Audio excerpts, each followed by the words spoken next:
Y'all know what time it is. Let's get it. Welcome to the first edition of Stone Cold Takes, episode 1, featuring your boy, Crazy Puerto Rican. And we have a very, very special and knowledgeable guest with us today. Say what's up to my guy Lominattii in the building. SCG coming strong today. Here, go Jets, baby. Yes, sir. JETS, Jets, Jets, Jets. Happy to be here. Yes. Happy to have you here, man. Look at Mandy coming through with the 50 biddies. Thank you, Mandy. Appreciate that. So, pretty much what we're gonna do today, a little bit of kickoff preview. We're gonna get through some division predictions, stuff like that. Get your thoughts on it. I want one hot take from every division, some crazy that out of the ordinary they think may happen, and we'll pretty much start it from the top. First division I got up is give me 1 second. We actually have NFC North. Now this is what I was telling Shaqy earlier. Shaqy, I hope you're in here listening. Um, I got the Minnesota Vikings winning the division. I do. I have Yes, Green Bay finishing sir. second at 10-7. I have Minnesota 11-6. Detroit will be tough. They were a tough football team last year. They lost a lot of tough games last year, close games. I do think they will win 7. I think they'll find a way to win 7. I think Dan Campbell is building something there. It's just not their time yet, and they need a quarterback. Jared Goff is not it. Bears are just Roquan wants out. They're in complete shambles. I see them finishing dead last at 4-13. And my hot take is Kirk Cousins will end the season in top 8 voting for MVP. What are your thoughts on that? And what would be your hot take? Spicy. I mean, first off, I mean, the MVP voting tends to favor quarterbacks, but I think personally the only way Kirk Cousins will finish top 8 in MVP voting is monster years, which I expect from Justin Jefferson. But could that maybe have Justin Jefferson higher than Kirk Cousins based off the context in the MVP voting? But I honestly, this was the division I was most interested to hear your takes on because the Packers are going to be legit. Aaron Rodgers is still that dude. They added so much on their defense. They're going to be a tough team. But I look at the Minnesota Vikings and I really see them winning the division. Kirk Cousins, for all of his flaws, he's not the most glamorous. He's not, a world beater that's going to go out there and win you, a Super Bowl by himself. But he can play. He can play quarterback, and they have so much around him between Jet, Thielen, their tight end, Irvin Smith, Dalvin Cook. I mean, this team is disgusting. I think they're going to And win the division. I think they're going to walk away with it, honestly. The Bears, I can only really pray for Justin Fields at this point. That organization has they went out of their way not to a clue. draft him, and then they did absolutely nothing to put a roster around him. I know Bears fans are high on Mooney. I like Mooney. He can play. I don't think he's a wide receiver one on a winning football team. I don't. I haven't seen that from him yet. And I think Justin Fields is going to suffer. I think he's not going to play out his rookie contract in Chicago, whether it's him wanting out or whether the Bears are just going to trade him after 2 to 3 losing seasons. They're going to be horrible. Wow. But I couldn't agree with you more. The Vikings are going to win this division. Packers are going to be behind them. The Lions, I mean, I can't rely on a Jared Goff led team. Jared Goff has done it before. I mean, he went to the Super Bowl with some super savvy coaching and a great roster around him, but the Detroit Lions roster does not resemble the Rams roster when Jared Goff went to the Super Nor Bowl. does the coaching staff. No disrespect to Campbell. Not at all. There's no creativity on the level of the Rams when Goff was in the Super Bowl, and then we saw like they couldn't even generate any points in the Super Bowl. Like Goff is not that dude. With all due respect to him, I think they're going to be second to last in the division behind the Bears. They'll be a little more respectable than the Bears, but I don't see the Lions winning more than 6 games personally. 6 games. Okay, okay. Do you see a lot of those losses being close ones? A lot like last year. A lot of they're playing hard. They're just not a talented enough football team to overcome their deficiencies.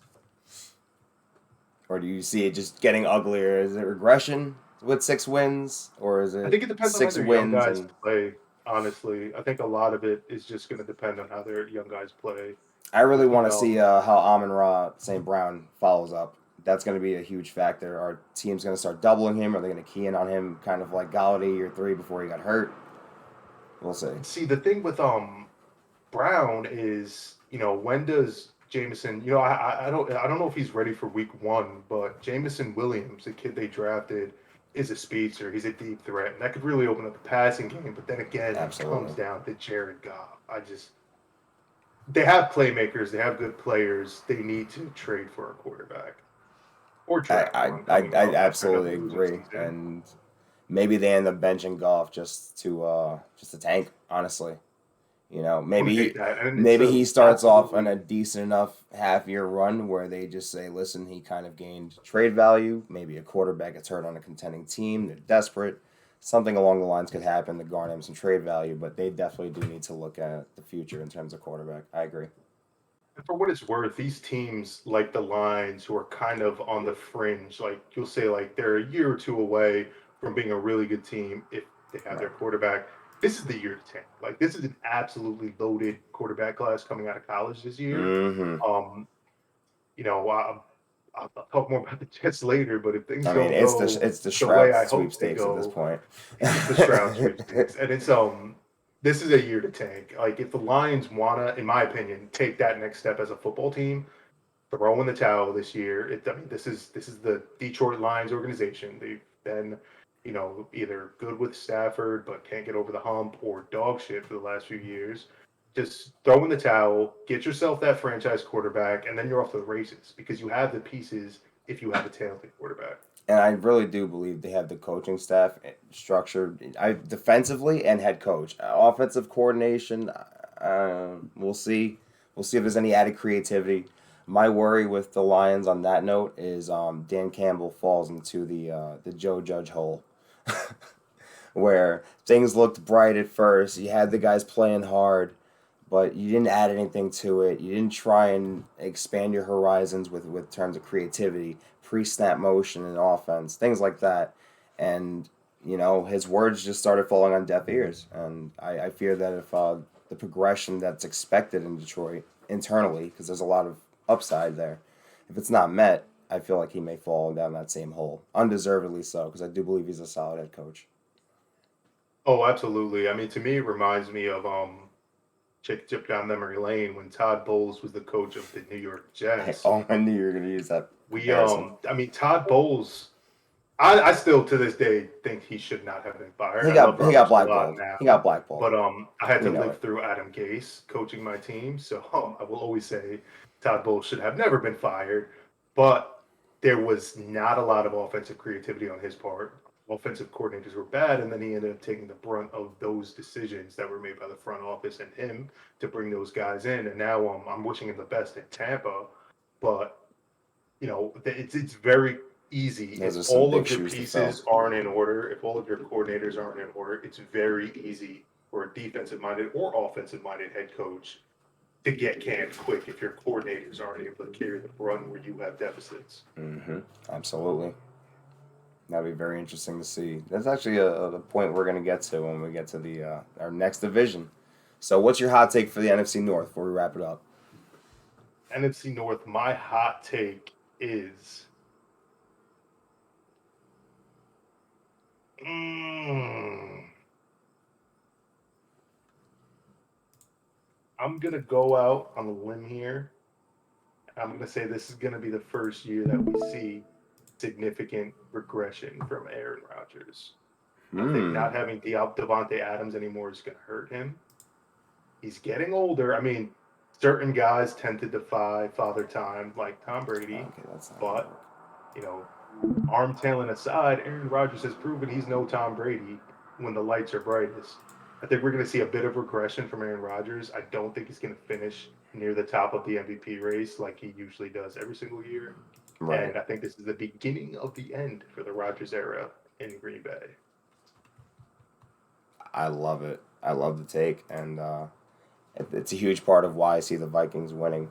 I always felt like the Vikings for about the past 2 years were the proper coaching staff away. And it was a general consensus around the league. They had top 10 defense and offense material and just can never put it together, could never get through the hump in late game situations, and a lot of that came down to coaching. So I do believe this is the year they get over that. Topple that with the fact that Aaron Rodgers lost his, de facto number one receiver. Yeah, I can agree with that take. That's pretty good. All right, guys, we're gonna move on to the next division, and this is the NFC South. So I'll let you go first on this one. What do you got? The NFC South. I'm gonna start with the Falcons. Um, I'm a Let's huge fan start of from the bottom. Mariota. I have been since he was in Tennessee. I'm a huge fan of Desmond Ritter. On my show, I was doing a lot of pre-draft stuff. And I've been saying for a long time, I think Desmond Ritter's the best quarterback out of this draft class. I don't think he's going to get a chance to showcase that this year. I think Mariota's going to get the benefit of the doubt. The Falcons roster is just terrible. I mean, outside of Drake London, I feel like most people would be hard pressed to list the Falcons wide receivers. They have Kyle Pitts. Defense, they got AJ Terrell, but I should just throw out there when we had joint practice with them a few weeks ago, AJ Terrell was just getting cooked like Garrett Wilson and Elijah Moore. He's a good corner, but he can't hold Elijah Moore and Garrett Wilson, but that's neither here nor there. Um, Tampa Bay. Tampa Bay. Todd Super Bowles. Not only are the Tampa Bay Buccaneers going to win the NFC South, I think they're going to make it to the Super Bowl. I really do. Wow. So I have been let's just get doubting right to the hot Tom Brady. take. I've been doubting Tom Brady for about 8 years now. I mean, Tom Brady made my childhood hell as a Jets fan. He made my young adult life hell as a Jets fan. And I've always been rooting for his downfall, like active. I'm man enough to admit that. I've been rooting for Tom Brady's downfall. And it doesn't happen. It just doesn't happen. Like this guy just keeps chugging like a train. And I have an agenda here. I really want Todd Bowles to be a successful head coach, but they also have a great team around him. They have a great roster, and you got to remember this Tampa Bay team. Minus a few guys. Obviously, they don't have Gronk, even though there's whispers that Gronk might come at some point during the season to play with He Brady. didn't want to do. He didn't want to go through preseason and training camp. He's doing the Michael Strahan. Exactly. He's He doing the didn't want to Michael do that. He's doing, Strahan. like UFC commentary. He's having fun. He's like that's what Gronk's gonna do, and then he'll show up like week And then his 7 phone's gonna ring in around. fantastic shape, His and phone's he's gonna gonna ring start catching touchdowns. mid-season, and Tom Brady's gonna be like, "It's time." And Exactly. And this we got to remember last year in the playoffs, basically this same Tampa Bay team, minus guys like Jordan Whitehead, who's now a Jet, but this Tampa Bay team almost beat the Rams, who went on to win the Super Bowl. Like they were this close from Brady doing it again and beating the Rams. And then I really don't have a doubt that they would have went on to win the NFC last year and make it to the Super Bowl. They would have got rolled, in my opinion, by Cincy, or should have been the Bills. But I'll get to that later.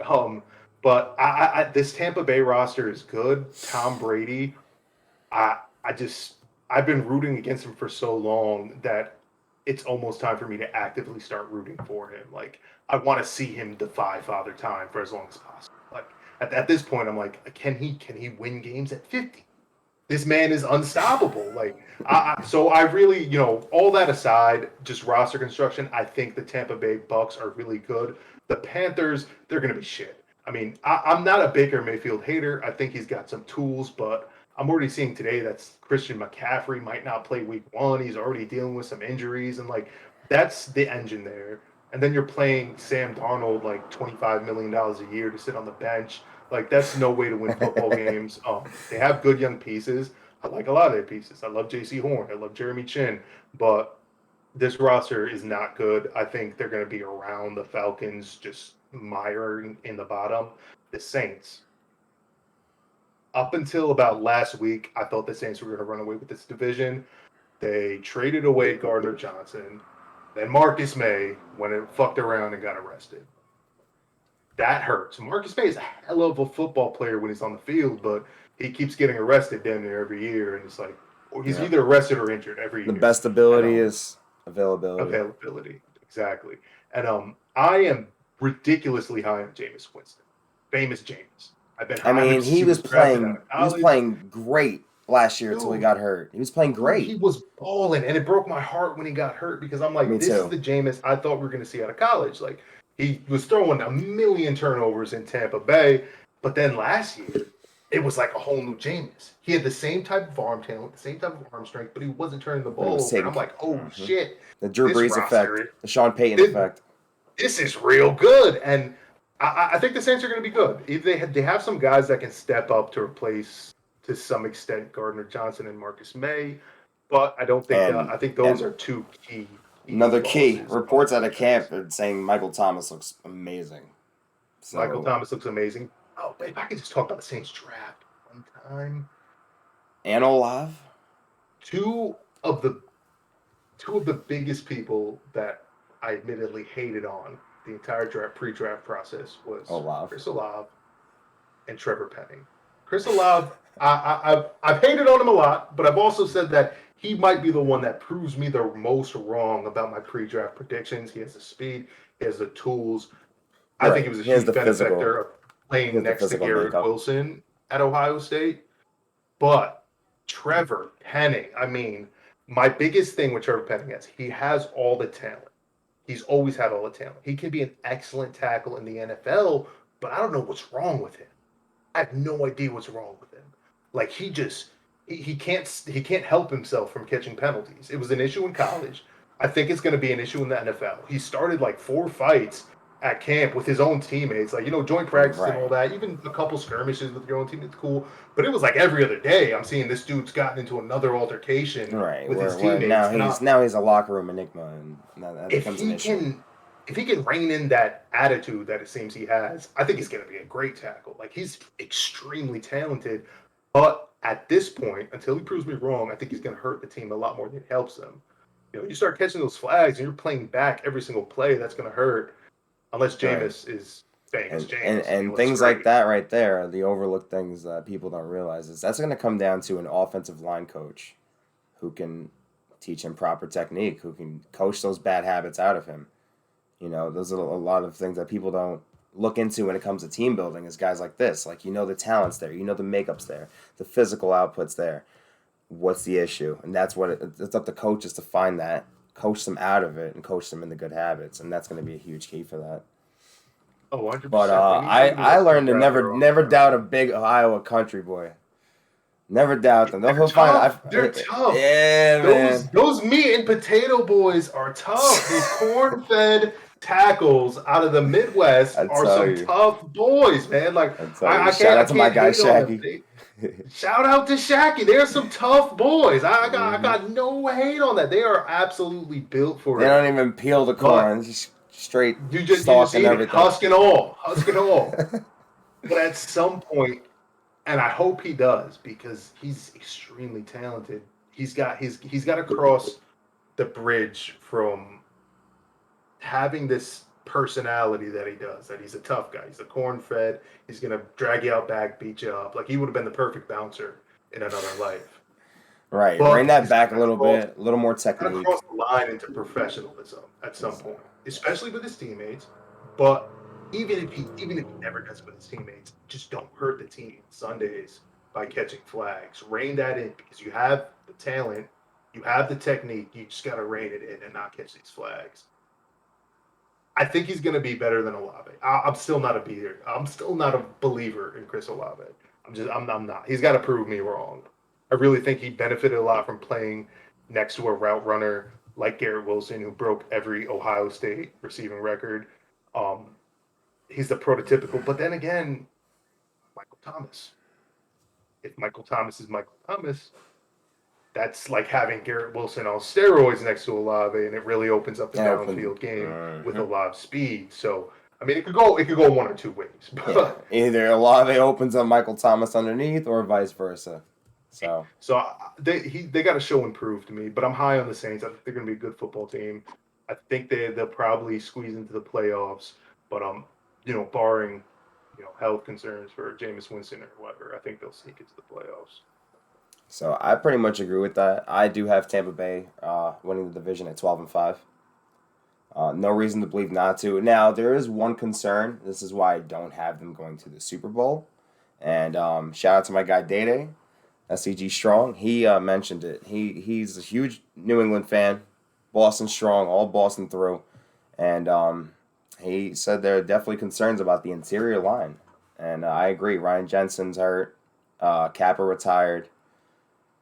And I don't even know who their left guard is presently, but we all know that Never Brady's retired, Brady's really. Yeah, Alex Kappa retired. Wow, didn't they just sign him this summer? It was a pretty abrupt and surprise retirement, but yeah. That's Wait, he big. went to Cincy?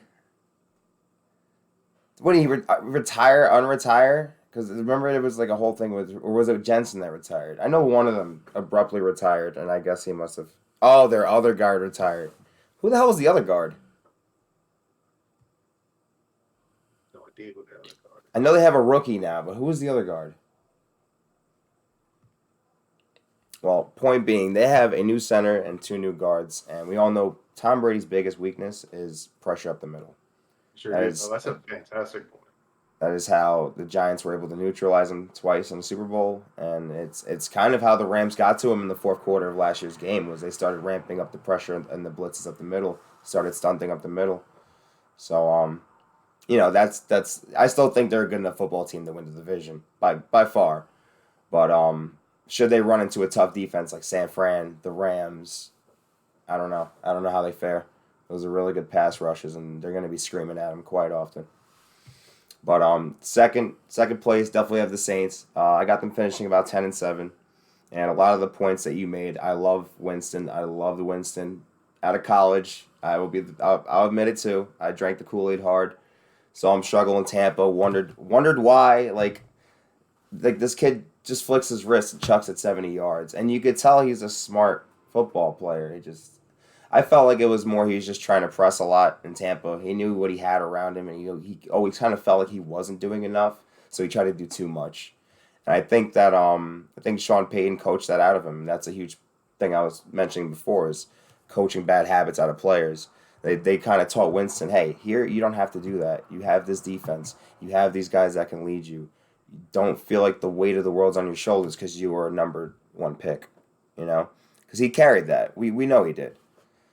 But his mental output much stronger now. His makeup's much stronger. He's matured, and I think if he's fully healthy, he's gonna have like I could see him hitting 25, 30 touchdowns and keeping the interceptions under 12, and That would be a beautiful thing to possible watch. Pro Bowl consideration. I really believe it. It was gonna happen. It was gonna happen It was last gonna. year, We were so close last dude. year. We You were have no so idea close. how much like in me I just want him to be successful. Just so I could finally be like, see, I told you guys. But we'll see, but I do think they're good enough to make a playoff spot. I do think they will snatch a wild card. And again, you've got I don't know what the status on Kamara is. I know for now he's playing, and the hearing's been getting pushed back. So if keeps getting pushed back, which usually you know how lawyers play it during the season, Yep. that's going to get settled in the offseason. He's probably not going to get suspended. So barring they have Kamara, they have a healthy Michael Thomas, who's as good as they say he looks in camp, and Olave figures things out first year in the league. Could be a really explosive offense, and Jameson's got the arm strength for it. So he'll wing it, and at the same time keep a smart leveled head like he did last year. So now Carolina Panthers, I only have them winning 7 games, but I know it's a little more than you. Hear me out. Last year, they had a really good start. Things fell apart because injuries happened, and their offense could not sustain drives. That defense is a top 10 defense, but you cannot have them out there. Absolutely. But you cannot have them out there 35, 40 minutes of the game. You have to have possession. A huge part of that was not having McCaffrey. And then a huge part of that also is the type of receiving core they have. A lot of vertical guys. You needed McCaffrey to be that underneath guy. You needed that. So I don't know. This prediction was before the report came out with the shin injury. Apparently he got sliced by a cleat. It's not like an actual injury. It was a freak injury. Cleat, like somebody's cleat came up and sliced the shin. That's just sorry luck, man. Right. That kind of brought me to Saquon's ankle injury last year. I was like, well, that's not like a you can't stay healthy injury. That's a freak accident. So Yeah. hopefully the stitches will hold up. Apparently it's just like fear of him ripping his stitches open from playing a goddamn physical football game. So hopefully he'll only be out a week or so if that's the case. So I still stand strong on what I think is going to happen. I think given good health, given DJ Moore being the guy he was last year, given that McCaffrey can come back, be the guy he used to be, and given that Carolina has that defense that they have, I think that if they play ball control I think that Baker can like quietly put up like kind of what Jameson was doing last year, where he wasn't like throwing for 300-400 yards, but he was taking care of the football. He was getting touchdowns in the red zone. I can see a healthy Baker Mayfield having that type of season. But at the end of the day, that O-line and that secondary will be what keeps them at 7 wins. And I don't think it's their skill. I don't think it's their offensive skill positions, and I don't think it's their quarterback. I do think it's other holes around the team that will stop them from being more than a 6 or 7 win team. Now, Falcons, I'm going to keep it short and sweet because I agree with pretty much everything you said. They're in shambles. I hope Ritter doesn't cut. Don't kill that kid. Poor kid. Don't throw him in there. Mariota's a savvy vet. He'll figure it out. He can run for his life. No, let him take his lumps. Let Ritter learn. Hopefully they do that properly. Draft O-line. I feel like when you draft the franchise quarterback, your very next thing has to be O-line. Mm-hmm. Like, I know defense wins championships, but before you even build that defense, you're going to get your quarterback killed, and you're going to kill him mentally, and he's just going to fall off the face of the earth, like so many have before. So, we'll see how they build around him, but I got the Falcons at 4-13. It's not going to be pretty. And brings me back to my bold prediction is Baker. I don't know if they would consider him a comeback player, but he played with a separated shoulder the entire year. I hope people remember that. He did play the entire year with a separated shoulder, had off-season surgery on it. So, hate him or not, kid was toughed it out. Healthy Baker wins comeback player of the year. And I love that. And that coincides with McCaffrey being there. He has to be there. I love that. If McCaffrey's hurt, I'm a big Baker guy. If McCaffrey's hurt, my bold prediction goes to shit. So that's about it. I would love to see that. I'm a big Baker fan. I think he got a raw deal. I was too. I think he got blackballed. I mean, to be the first guy to take that team to anywhere near relevancy in 30 years, to just get screwed like that, it is what it is. But I would love to see that. I would love to see that while Watson sits 11 games, just so Cleveland can sit there and think, what if? Don't they play Cleveland week 1? Week 1. Cleveland Sunday, this Sunday. Oh, yeah. That's must-see TV. That's what I'm saying. I want to see Baker throw 4 touchdowns. I got to see that. I got to see Baker just destroy that. Oh, yeah. We'll actually get to we'll do a pick 'em if we got the time at the end. All right. So, we got through the South. That brings me to NFC West. I love this division. So, you want me to go, or are you going to kick this off? Hey, you can kick this one. So NFC West. NFC West is so this is where it gets a little bold because I know people are a little high on this team. So Seahawks, it should be no surprise. I have them coming in last. They're completely rebuilding. I don't even know how much longer Carroll's going to be there. He's not getting any younger. I know the sale of the team is imminent once the deadline is up, where they're actually legally allowed to sell the team. No Russell Wilson. You've got Drew Lock. Geno Smith is the starting quarterback. I mean, you're a Jets fan. You know a little bit about Geno Smith. Don't make me grab my Geno Smith jersey. I mean, you sound like my brother. My brother has one of those still to this day. He was one of those guys that you wanted to love, but he has limitations. So the Seahawks are going to have to be a ground control game. Kenneth Walker's already coming up with lingering injury issues. We don't know how sustainable he could be. Good thing they kept Rashad Penny. Glad they didn't get rid of him because they're definitely going to need that two-headed monster. Given the limitations of the passing game, I mean, Geno Smith is not going to be able to maximize what DK Metcalf and Lockett bring to the table. He doesn't have the arm for it.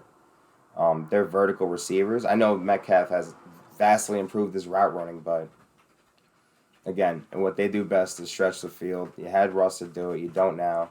Seattle's going to come in at a pretty ugly 5-12, and they don't even have the defense anymore to keep them in games. So it could be uglier than 5-12. Maybe I'm being a little nice on that one.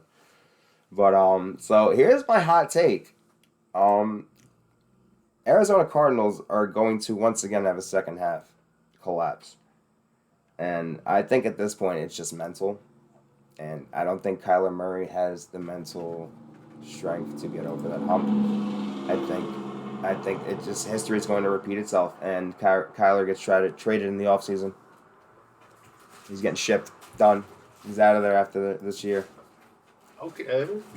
Now, Rams and Niners, I don't know what the hell the tiebreaker is going to be, but they're going to have the same record, and the Rams are going to be the ones to take the division. It will probably come down to conference record, because I believe they'll split their 2 games.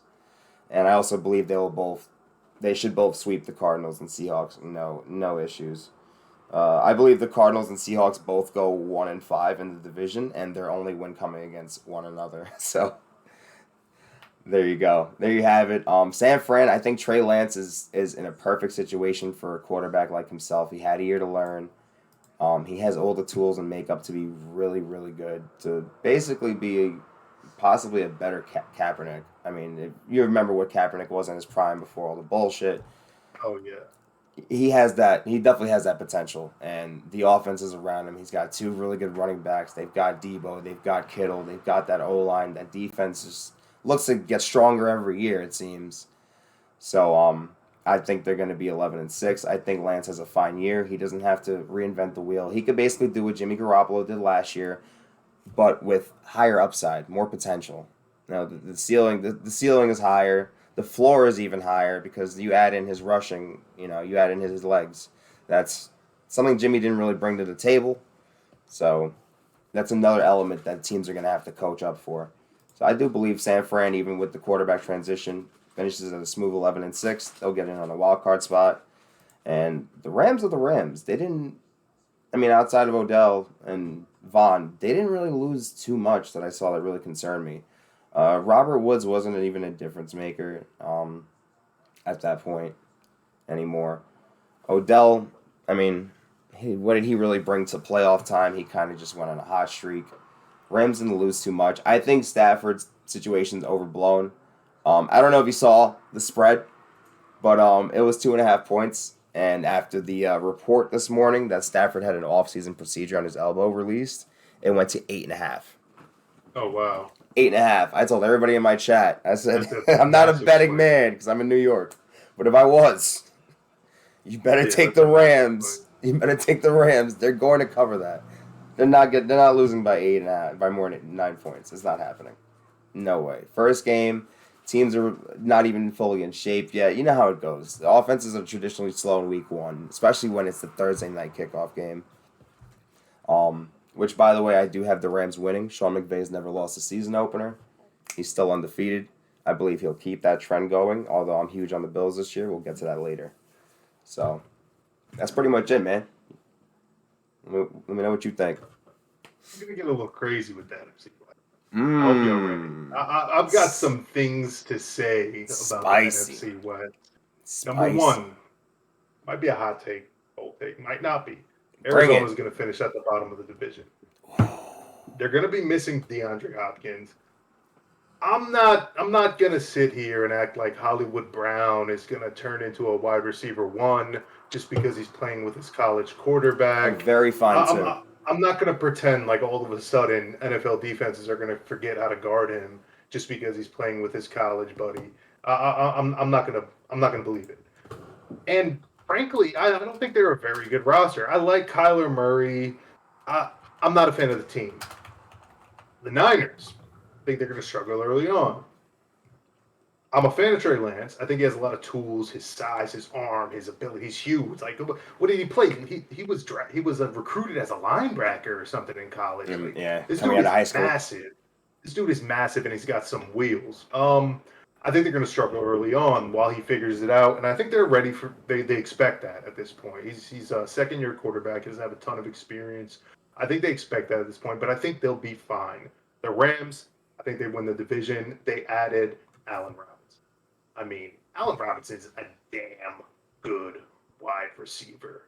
Playing next to Cooper Kupp now, that's going to be better than Van Jefferson or Odell. Like, Allen Robinson got the goods. If that's a healthy A-Rob, I could see the Rams pushing 13 wins as opposed to 11.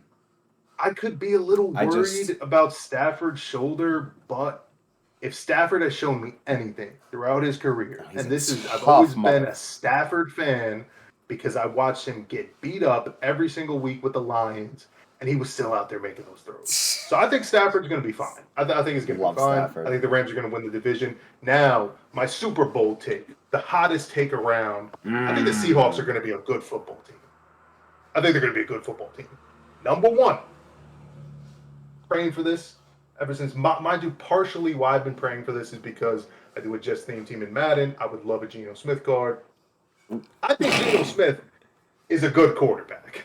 I've been saying this since he was drafted. I watched him in West Virginia throw like 8 touchdowns in a game. He had a bad receiving core his entire time on the Jets until the 2015 season when we brought in Eric Decker and Brandon Marshall, and then he got his jaw broken in the offseason by his own teammate. Yep, I remember that. IK and then Kampali.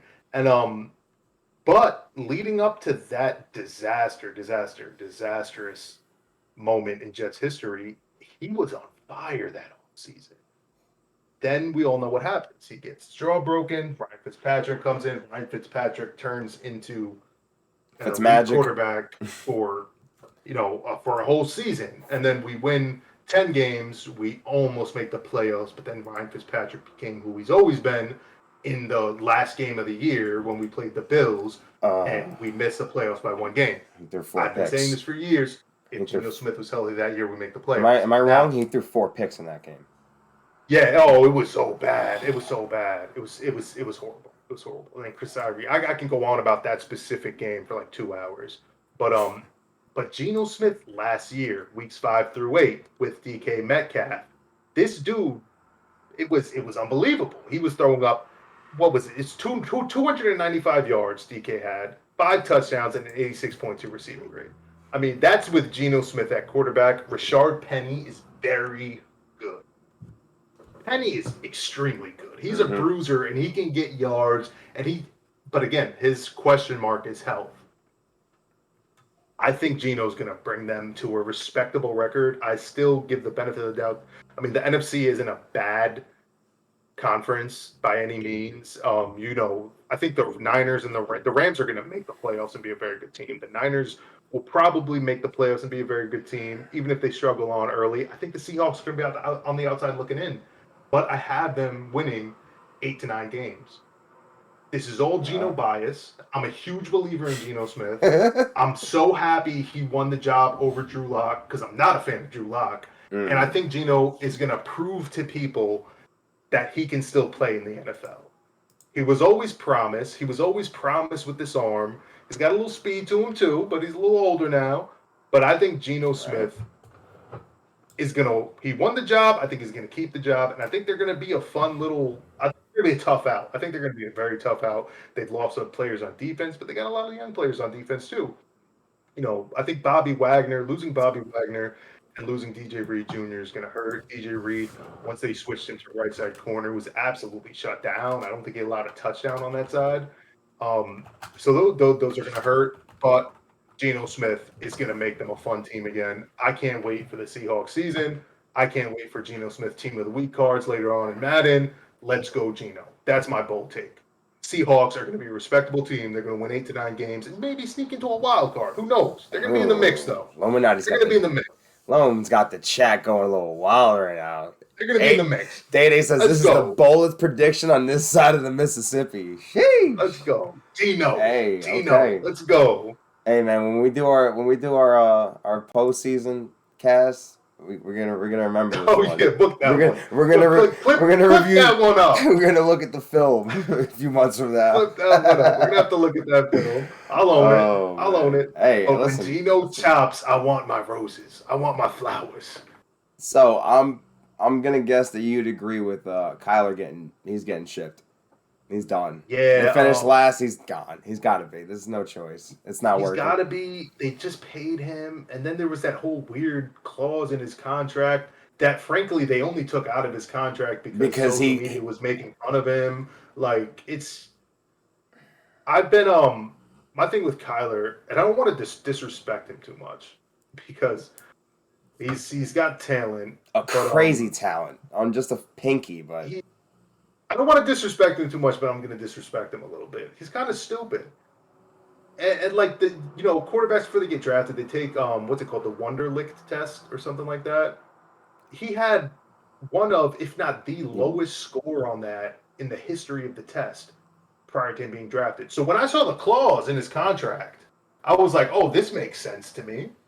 that's who he's been since the pre-draft process. Football IQ. But and they really just took it out because he was getting made fun of on social media, and it was like a PR move to take it out. I don't respect that. Like if you put the clause in there for a reason because you think he needs to watch more tape, and maybe have that this like behind closed doors handshake agreement, like, oh, you better be watching tape. We're going to take it out so social media is not on your ass anymore. But I don't respect it. You already showed the world that there's a massive red flag with this guy. That you think there's a massive red flag with this guy in your own house, and then you took it out. I didn't like that move, and I think they're going to suffer. And I think not having DeAndre Hopkins is, like I said, Marquise Brown isn't going to turn into Tyreek Hill. Like he's a speedster, but he's not going to turn into Tyreek Hill just because he's playing with his college team. Right, he's a speedster. He's not the cheetah. Yeah, no, I'm cheetah. I'm not buying.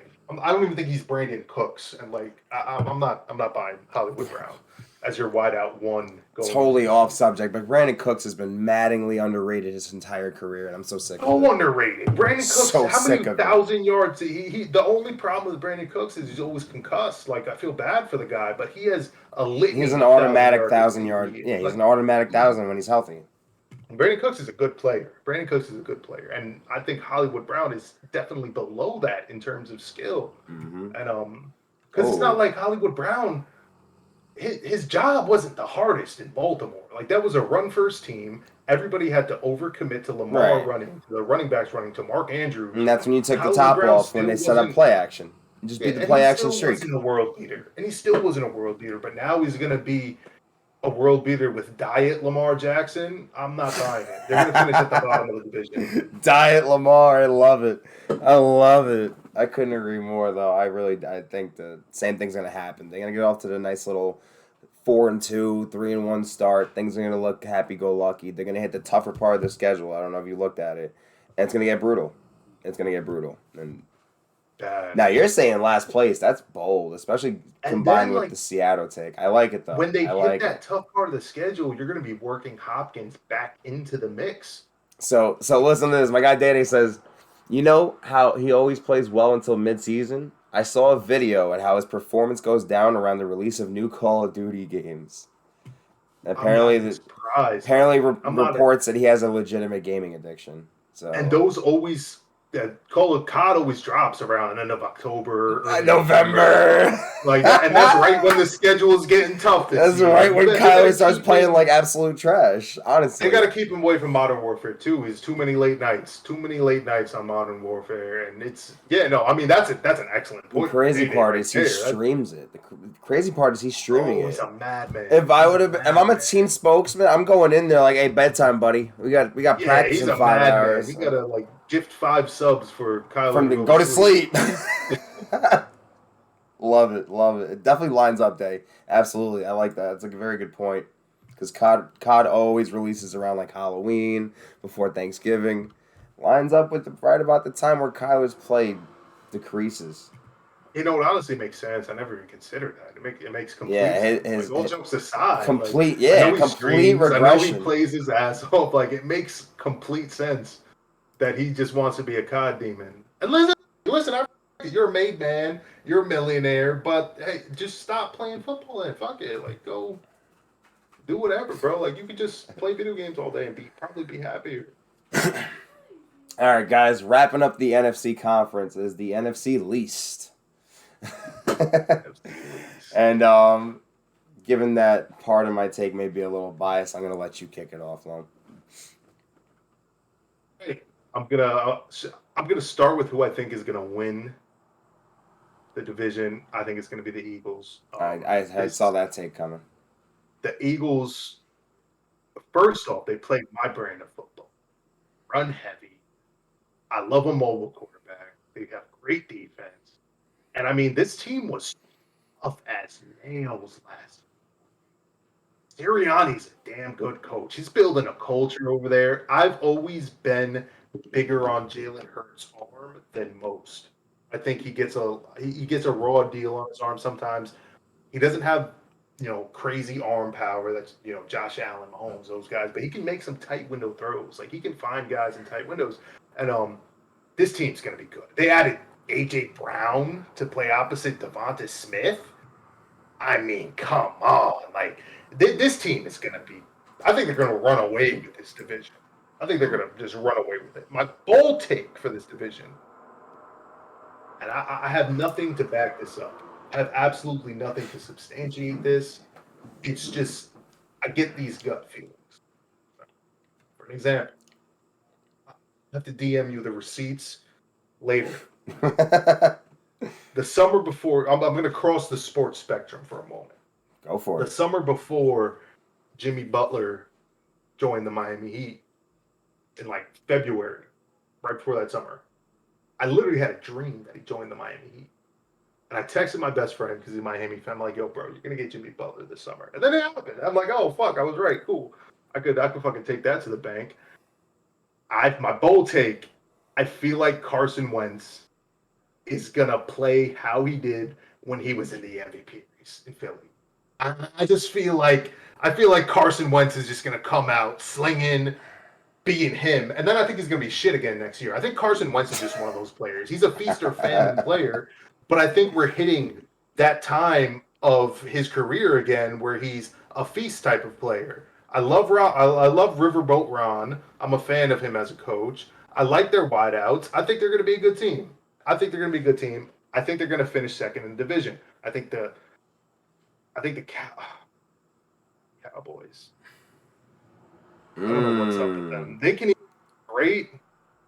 One thing is for certain with the Cowboys. They're not winning a playoff game. We can check that, Bob. Of course. They're not winning a playoff game. They might not even make the playoffs. This Cowboys team, I love Micah They're Parsons. not as good as last year. I love Dak Prescott. Ezekiel Elliott. Ugh.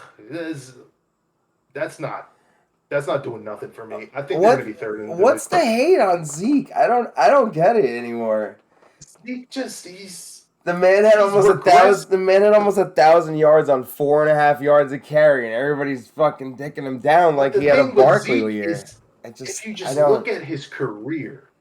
Oh, it's a slow downhill trend. He's regressed every single year, and it's like if that trend keeps continuing, what are we talking about? But last year wasn't 800-yard year. For I Zeke? felt like last year was a bounce back for Zeke, where everybody felt like it wasn't, and here's why: the year before, clear regression. I feel like last year was kind of a slight bounce back. Remember, you had Tony Pollard taking 180 carries.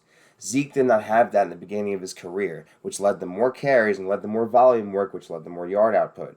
Had Pollard not been here this year, Zeke would have easily eclipsed 1,000 yards on over 4 yards a carry, and we wouldn't be having this conversation. He had double-digit touchdowns. Imagine a world where Zeke had over 1,100 rushing yards because there's no Pollard, or even 1,200, because that's a lot of work Pollard took, with 400 or 500 receiving yards and 10-plus touchdowns. Now we're talking about, oh my God, Zeke's back. I think in a perfect world, we would be talking about that. But I also think if Pollard wasn't there, Zeke would probably be missing some games. He's got injury history. He's regressed every year. I think Zeke's years in the league are numbered, honestly. And I don't wish bad on most people, but I don't wish bad on Zeke, but just following the trend of his career, I don't see it. They had a window to capitalize with Zeke in his prime, and the sad part is when you have a running back who had such a high workload in college, right? Their window, it's weird because their window was like right when you draft them, especially if they're going to have a high workload in the NFL like they did in college. There's outliers, guys that just keep chugging, but the running back is a brutal position to play, and I think we're seeing some of that with Zeke. And then I have concerns about their offensive line. Like, their draft made no sense. They were picking O-linemen that I personally had graded like third, fourth round in the first round. And of course they could prove me wrong. What do I know?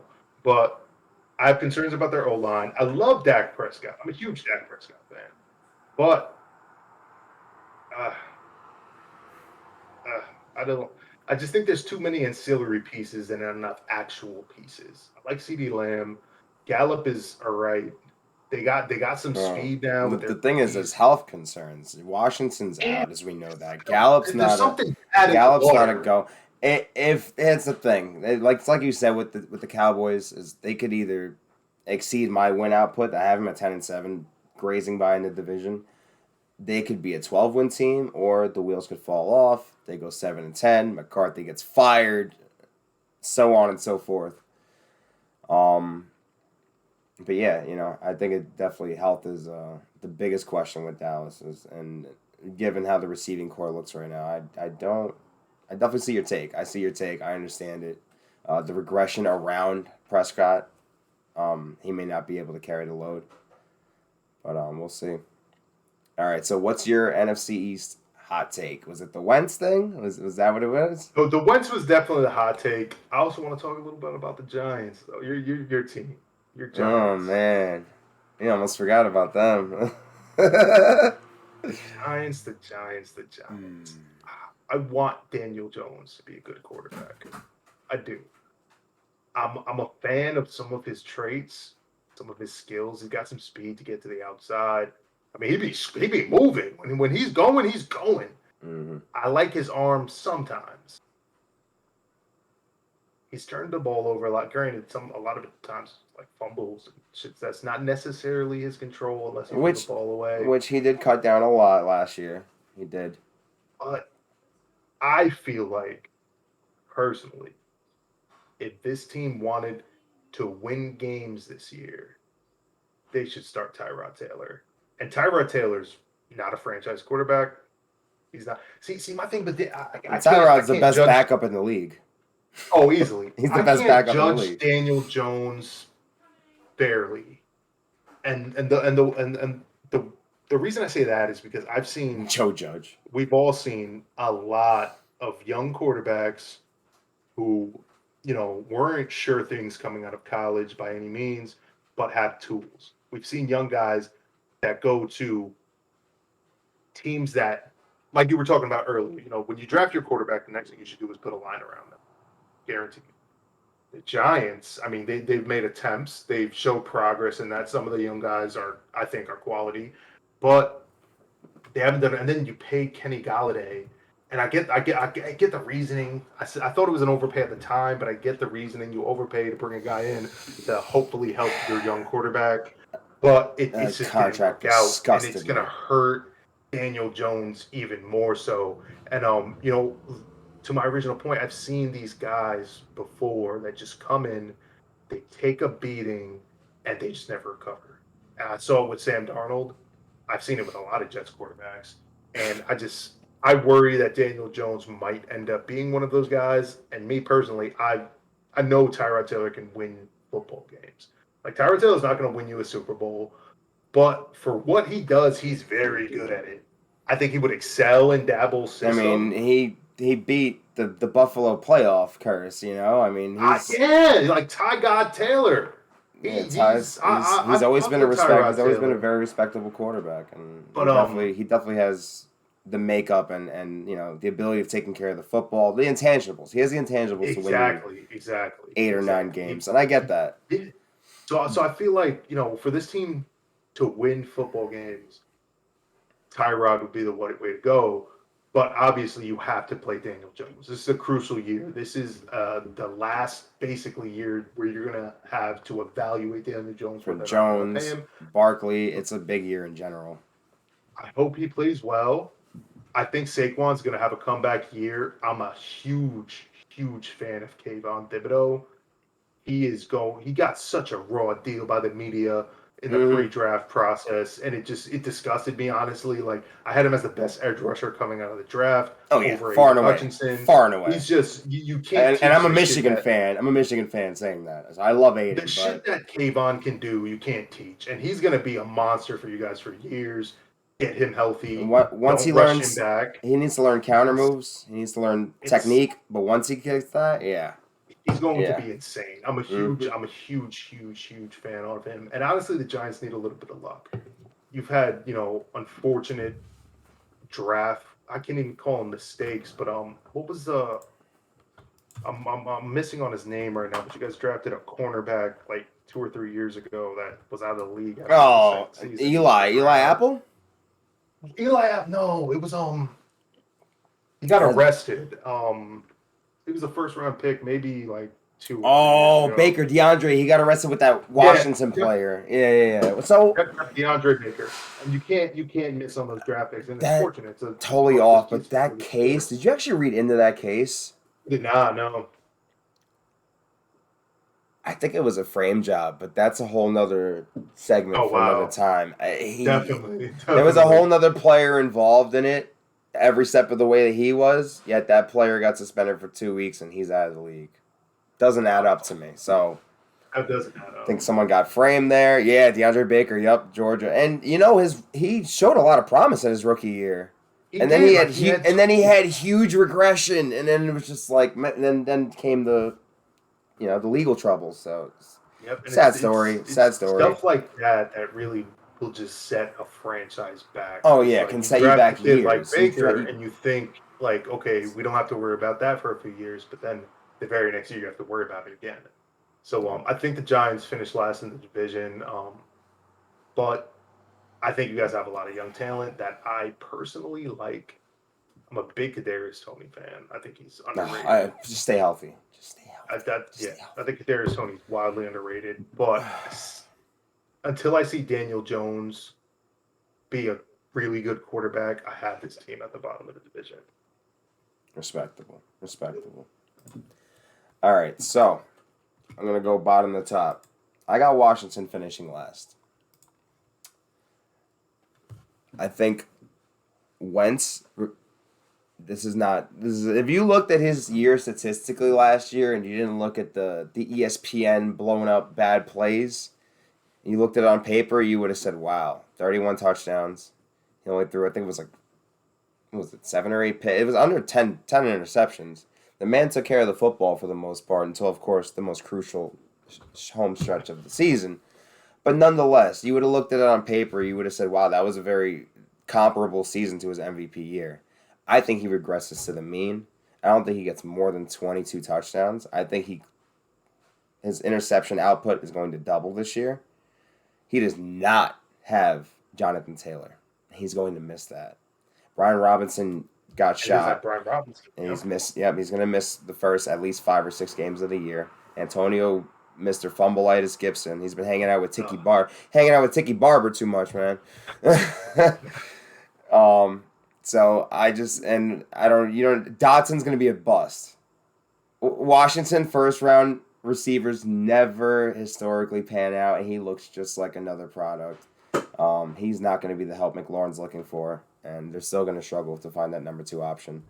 And I just don't think their defense, especially the secondary, is strong enough to hold up. If they can't get pressure, they're going to get passed on. They will be in the very bottom of the league in pass defense. You can put a stamp on that. So, yeah. If you want to go bold take by team, I just think Wentz doesn't have the year he had last year. I don't see it. He doesn't have the same supporting cast, and that's going to show very, very early on this season. Now, Giants. My heart wants to say this division's so weak that listen, chat. Do not quote me on, oh my God, he thinks, no. This is if everything, and I mean everything known to man goes right. This is if Jones gets the protection that we think these bookend tackles and this improved line can provide. That's if Saquon stays healthy and gets over 1,500 scrimmage yards, which I think he will this year. That's if Wan'Dale Robinson ends up being another Deebo Samuel, which I think he has the potential to be. That's if Kadarius Toney comes back healthy and produces like he did when he was healthy, like that Dallas game, like the New Orleans game. A lot of things have to break right. And, of course, that's also predicated on our defense. Uji and Thibodeau got to get home. We do not have the secondary to sustain. We don't. If all those things break right, I could see us winning 9 or 10 games in a bad division and squeaking into it. But the realist in me is saying 7 wins is our ceiling right now. Injuries could derail us and have us win 4 games. They really can. But I think if Daniel Jones is respectably, and it doesn't have to be perfect, if he is respectably protected and our O-line does not look like the joke it has been for the past near decade, I think he will vastly improve. I think he cuts down on the turnovers even further. And I think Saquon has, comeback player of the year type stuff. I believe he will have about 1,100. I'm going to say 1,100 rushing yards, 600 receiving yards. I don't know about touchdowns. We'll see where the touchdowns go, but the yards are going to be there. The yards are going to be there. The explosiveness is going to be there. He's looked great. I haven't seen him look like this in 3 years. But limitations are going to stop us. Who's going to be who's our number 3? Is Shepard even back healthy? Is Galladay going to give us anything? Hated that contract. Still hate it. There's no way to get out of it. It's just a lot of dead money we'd have to pick up. So we got to bite that bullet and pray we get a semblance of production from him. And then the biggest questions at corner. I mean, Adoree Jackson is our number 1. Guy's great when he's on the field. Yeah, it seems when like he's on the field. It seems for basically my entire team. You know, Kadarius looks great when he's on the field. Barkley's great when he's healthy. It's a lot of ifs. It's a lot of, it's a lot of good luck. The Giants have led, by the way, this is a stat that I'm not surprised, really, because given that I've been watching Giant football for 24 years now. We have the most injuries in the NFL since 2009. Oof. I'm not surprised. Right. It's like, oof, but at the same time, like, yeah, that makes sense. Yeah. No, yeah. Makes a lot of sense. Right. So, it's a little fun fact there for the day. Now, the Eagles. Me and you do have varying degrees here on predictions for the Eagles. I just don't think Jalen Hurts is him. I don't. I really don't. And it almost, like, the situation is so good for him, yet he's still gonna find a way to mess it up. And I think that's gonna come down to I just don't think he's a mentally winning quarterback. I think he has every tool in the box that is necessary to be that quarterback. I don't see it. I didn't see it with decision making last year. Tight window throws are there, but he's got to rein it back a little bit. The decision making is very questionable. Very questionable, especially against teams that can get home without blitzing. Struggles mightily against that. Struggles against teams who can get in with good zone concepts. His reads need to get better. It's an IQ thing. It's not a talent thing. Hurts reminds me of Trubisky. If first read's gone, he takes off run. And I was just about to get to that. Danny make the really good point. Hurts is a first read not open, check down's not open, I'm gone. And that's another thing that hopefully they can get the coach out of him, because with all those weapons, dude, stay in the pocket, man. Preserve your health. Preserve your health. Learn when to use your legs. And the Eagles I could see them being the Cowboys in the division, but my gut feeling is Dak Prescott's still the best quarterback in that division. Quarterbacks are what win divisions, playoff games, championships, on top of course, a good defense. And I don't think the Eagles' defense I think they're going to get run on.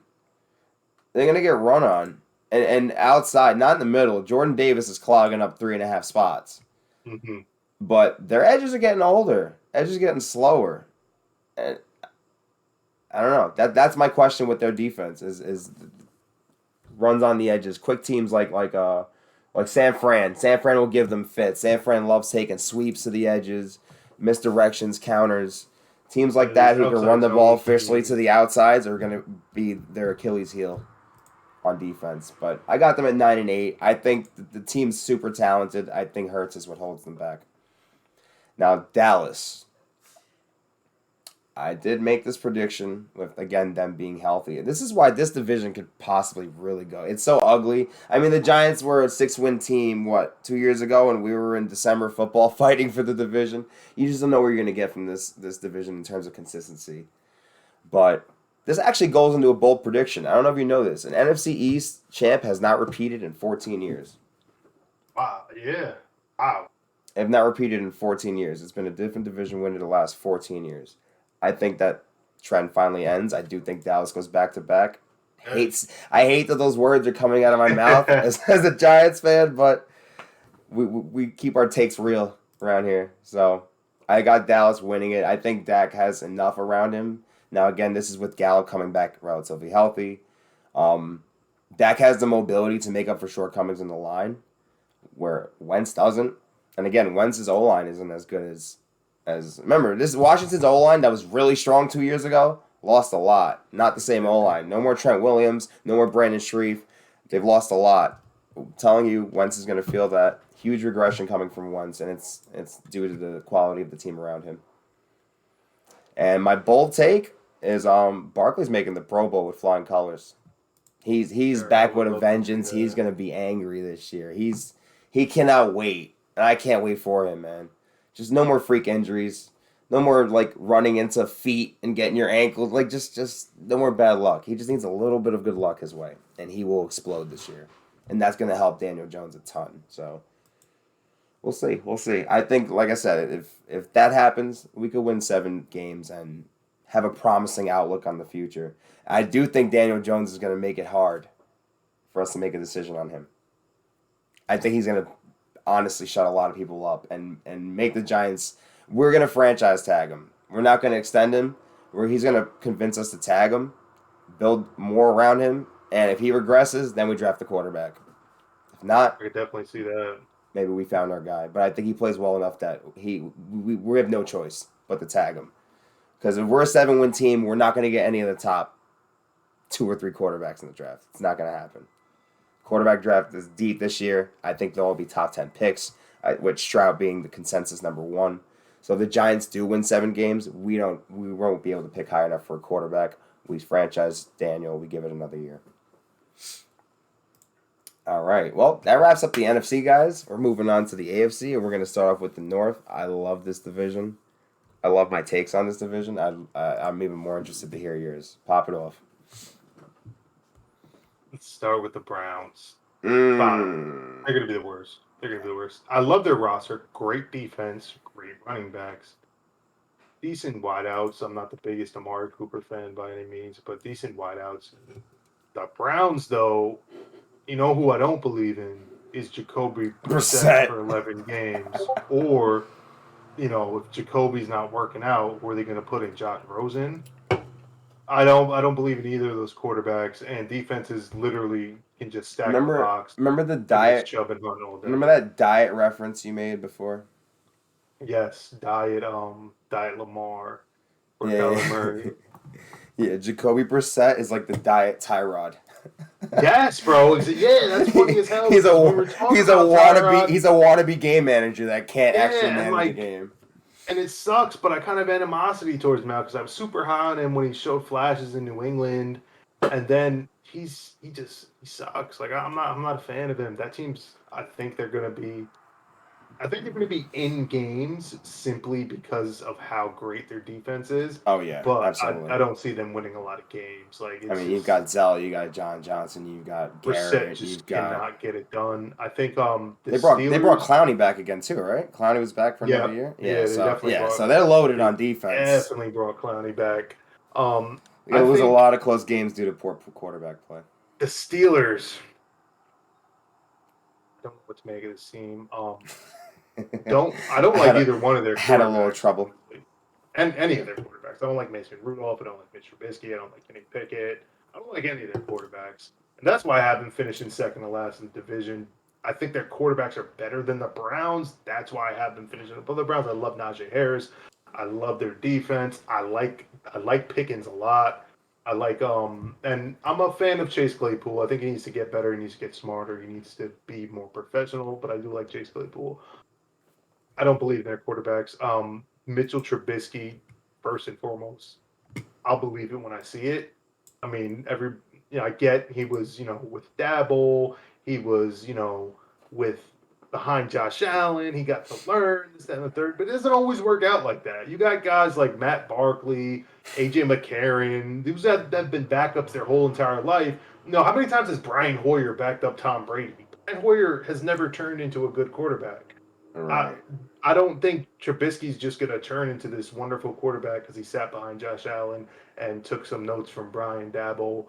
I don't see it. I think the best thing for Trubisky would have been going to the Giants if they entertained that and signing it. I don't know if you would have been a fan of that CPR. Honestly, just to keep him comfortable with Brian Dabble, I think that would have been better. But Trubisky, I don't see him doing much of anything. They're going to have to hand that ball up to Najee a lot, which I think Najee will be excellent at doing. But I see them finishing squarely below the Ravens and the Bengals.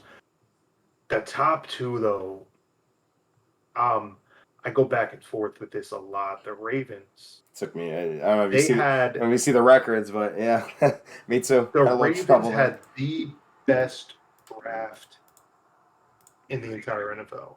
They knocked the draft out of the park. They have young guys that are ready to contribute right now. Yeah, they do it every year, right? And my biggest thing with the Ravens though is Lamar Jackson gave them until Friday, tomorrow, to extend him. What if that doesn't get done? Could that linger into the season? And then I don't think he's going to hold out, but could that, leak into the locker room and affect that in some way? But then, I don't like Kyle Hamilton. That's probably the one pick I didn't really like. Really? I'm not a fan of him. I know.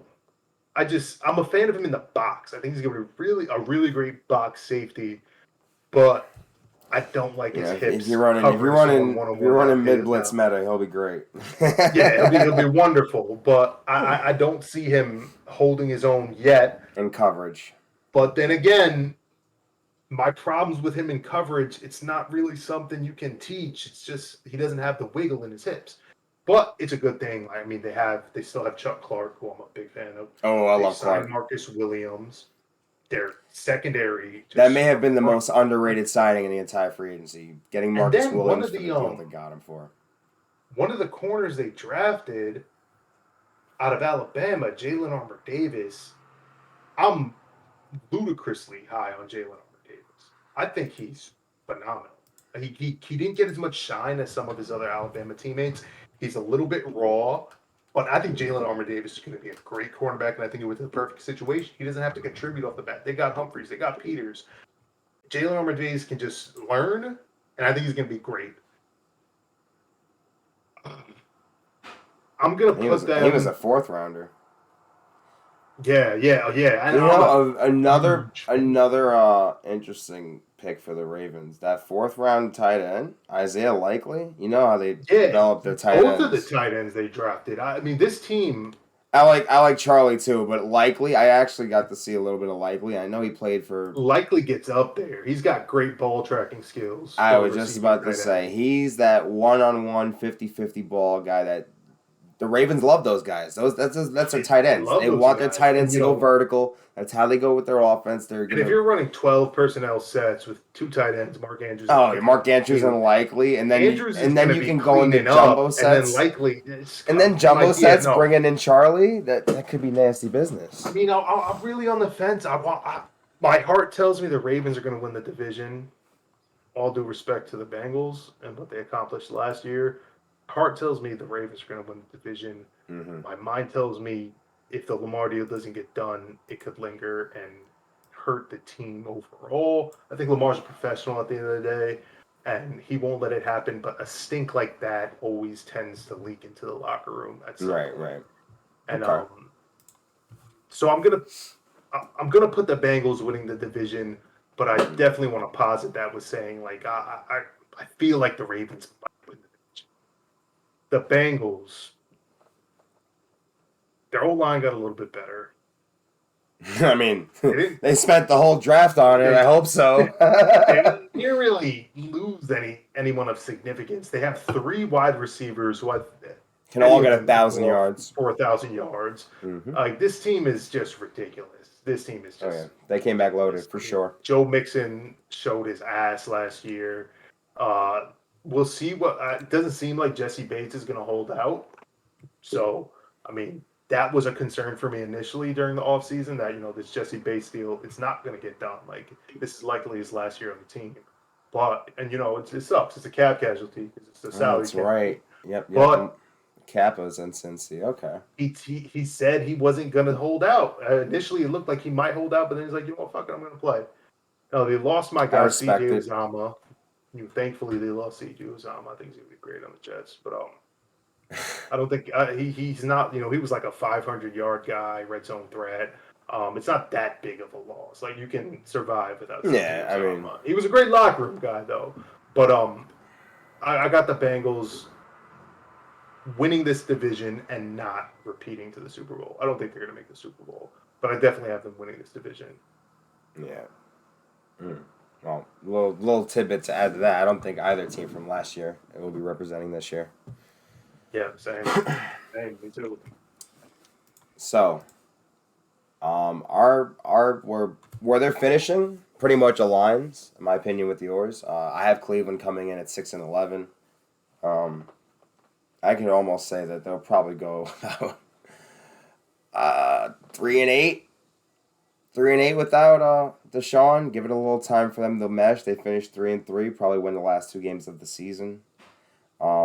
It's ugly. It's an ugly situation. Ton of talent on the football team, but like we mentioned before, with a couple of other teams, you're going to go as far as your quarterback. And Jacoby Brissett is not even a game manager. Like we mentioned before, the Kool-Aid watered down version of Tyrod, Diet Coke, watered down Cool, whatever you want to call it. Kool-Aid with a C. Whatever you want to call it. You're down in Cancun, Mexico, getting half water, half liquor shots. That's Jacoby Brissett.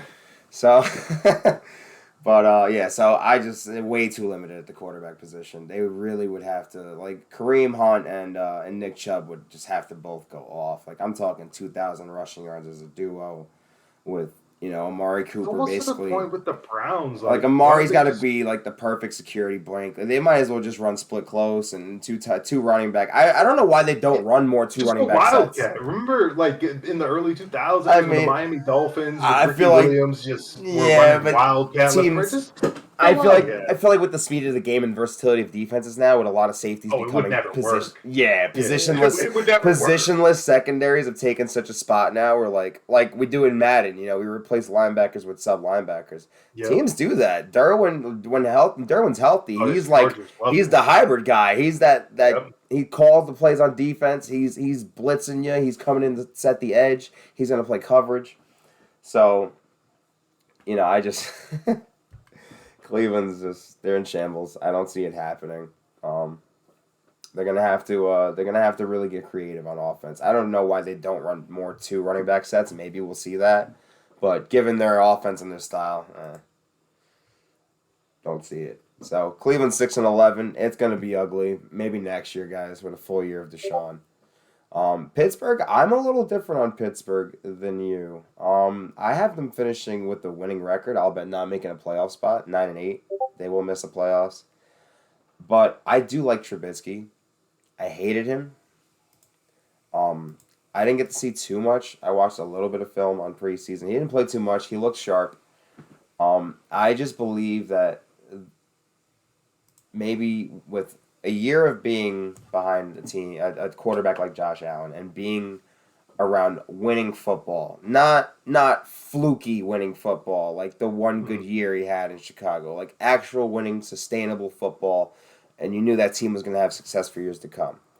It took being a part of that to learn the culture, and I think that being in Chicago it's where quarterbacks go to die. 100%. That's where quarterbacks, where wide receivers go to die. I mean, you name it. Offensive skill players just die there unless you're a running back. So I really believe that the aura of Chicago and the way they built that team around him was not going to be sustainable for any quarterback, honestly, no matter who they brought in.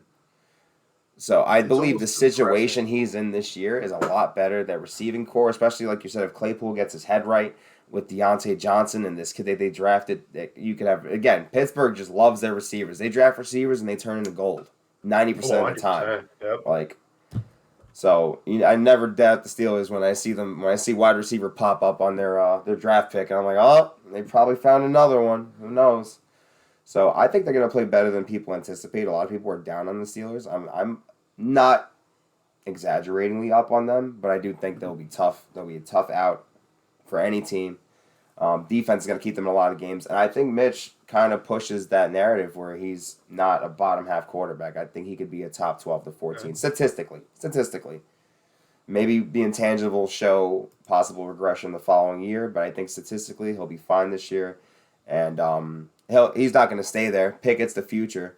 But he's going to prove to be really good trade value for a team like the Texans if they feel like Davis Mills is not the guy. A couple other teams, Washington, if Wentz is a 1 year, get him the hell out of here because he sucks like I predict him to.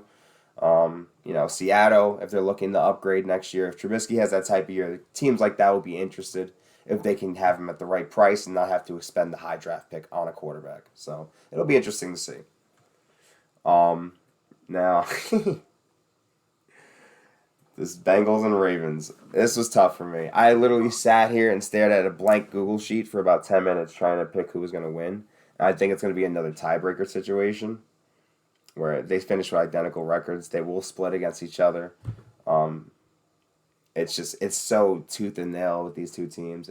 Like you said before, it can go either way. Somebody actually mentioned, they mentioned in chat, they got back Dobbins. Dobbins was averaging 6 yards a carry last year. That is Dobbins huge. Damn good. That's like you just added a number one running back without paying $1. That's like a free agent pickup practically, because they thoroughly missed him last year. That's just another weapon for Lamar to use at his disposal. Regarding the contract thing, Lamar has been so hungry to basically just shut up the doubters once and for all that he's not a passer, he can't pass outside the numbers, all the things that we've heard from the media throughout his career. He's so hungry to rewrite that part of his statistical history that he's not going to care about his contract situation right now. That is the last thing on his mind. I believe Lamar in his head and in his agent's head, they sat down and they said, listen, I don't care about this. I don't care about the money. I don't care about sponsors. I care about a Super Bowl. I care about proving these haters wrong. Because if that happens, the rest is going to come naturally. Ravens will have no choice but to pay the man $300, $400 million. Or watch another team do it. And then pay for years. Because you built up this whole team, had all these great drafts just to lose your franchise quarterback.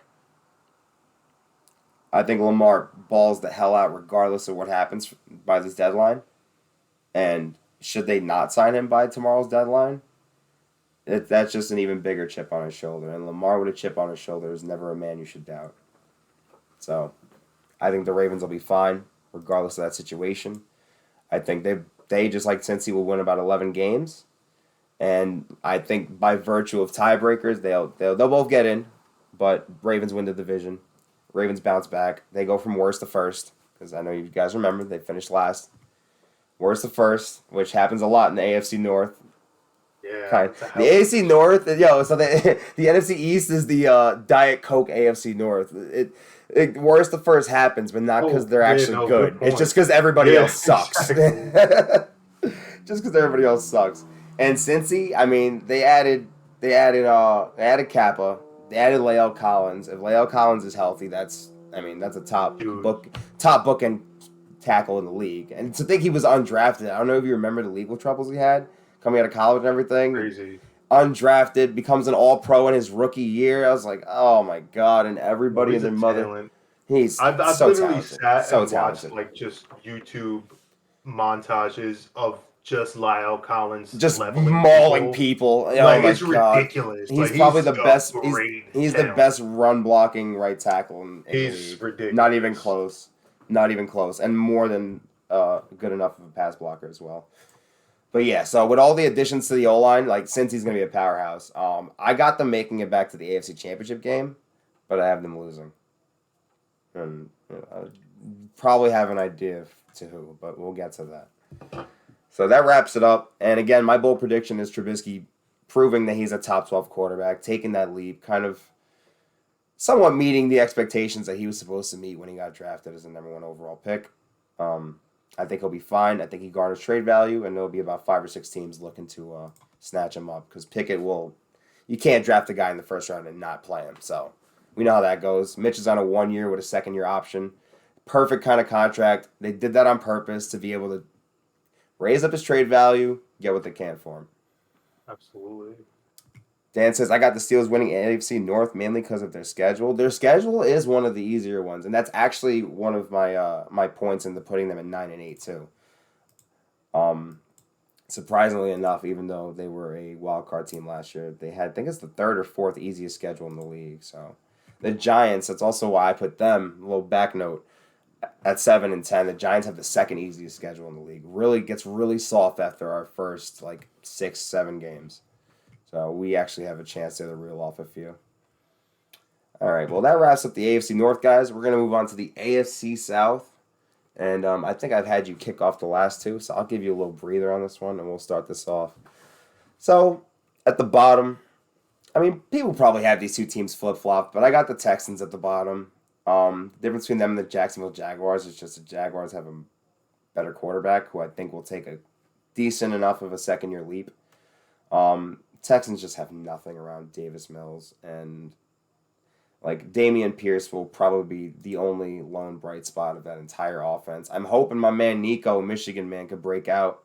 I'd love to see Nico Collins break out. He's definitely the candidate who has the physical tools to do so, but he will be limited by quarterback play, I think, as will most of that team.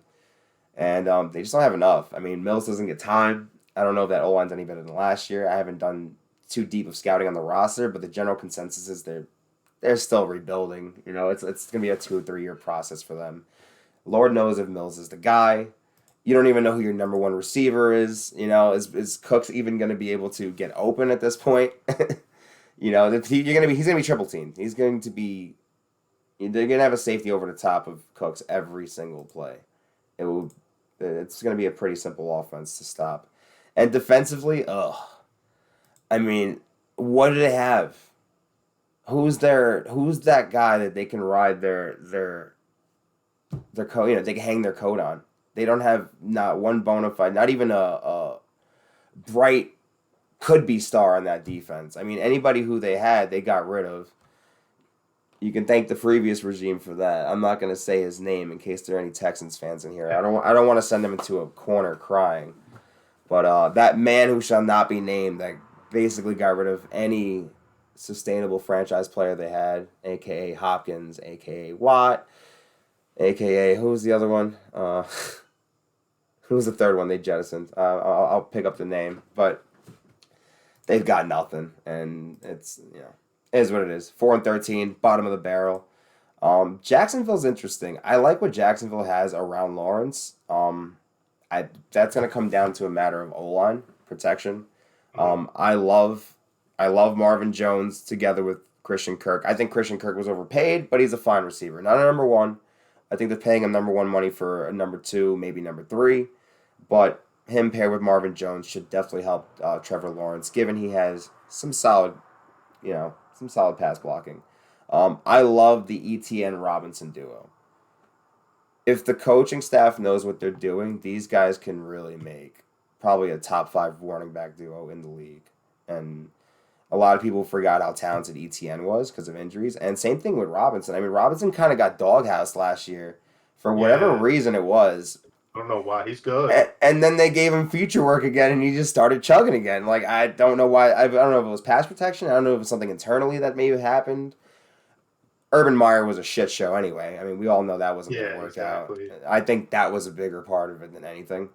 So hopefully the staff gets that right. But you've got 2 really good running backs at your disposal, 2 solid receivers. They signed Evan Ingram.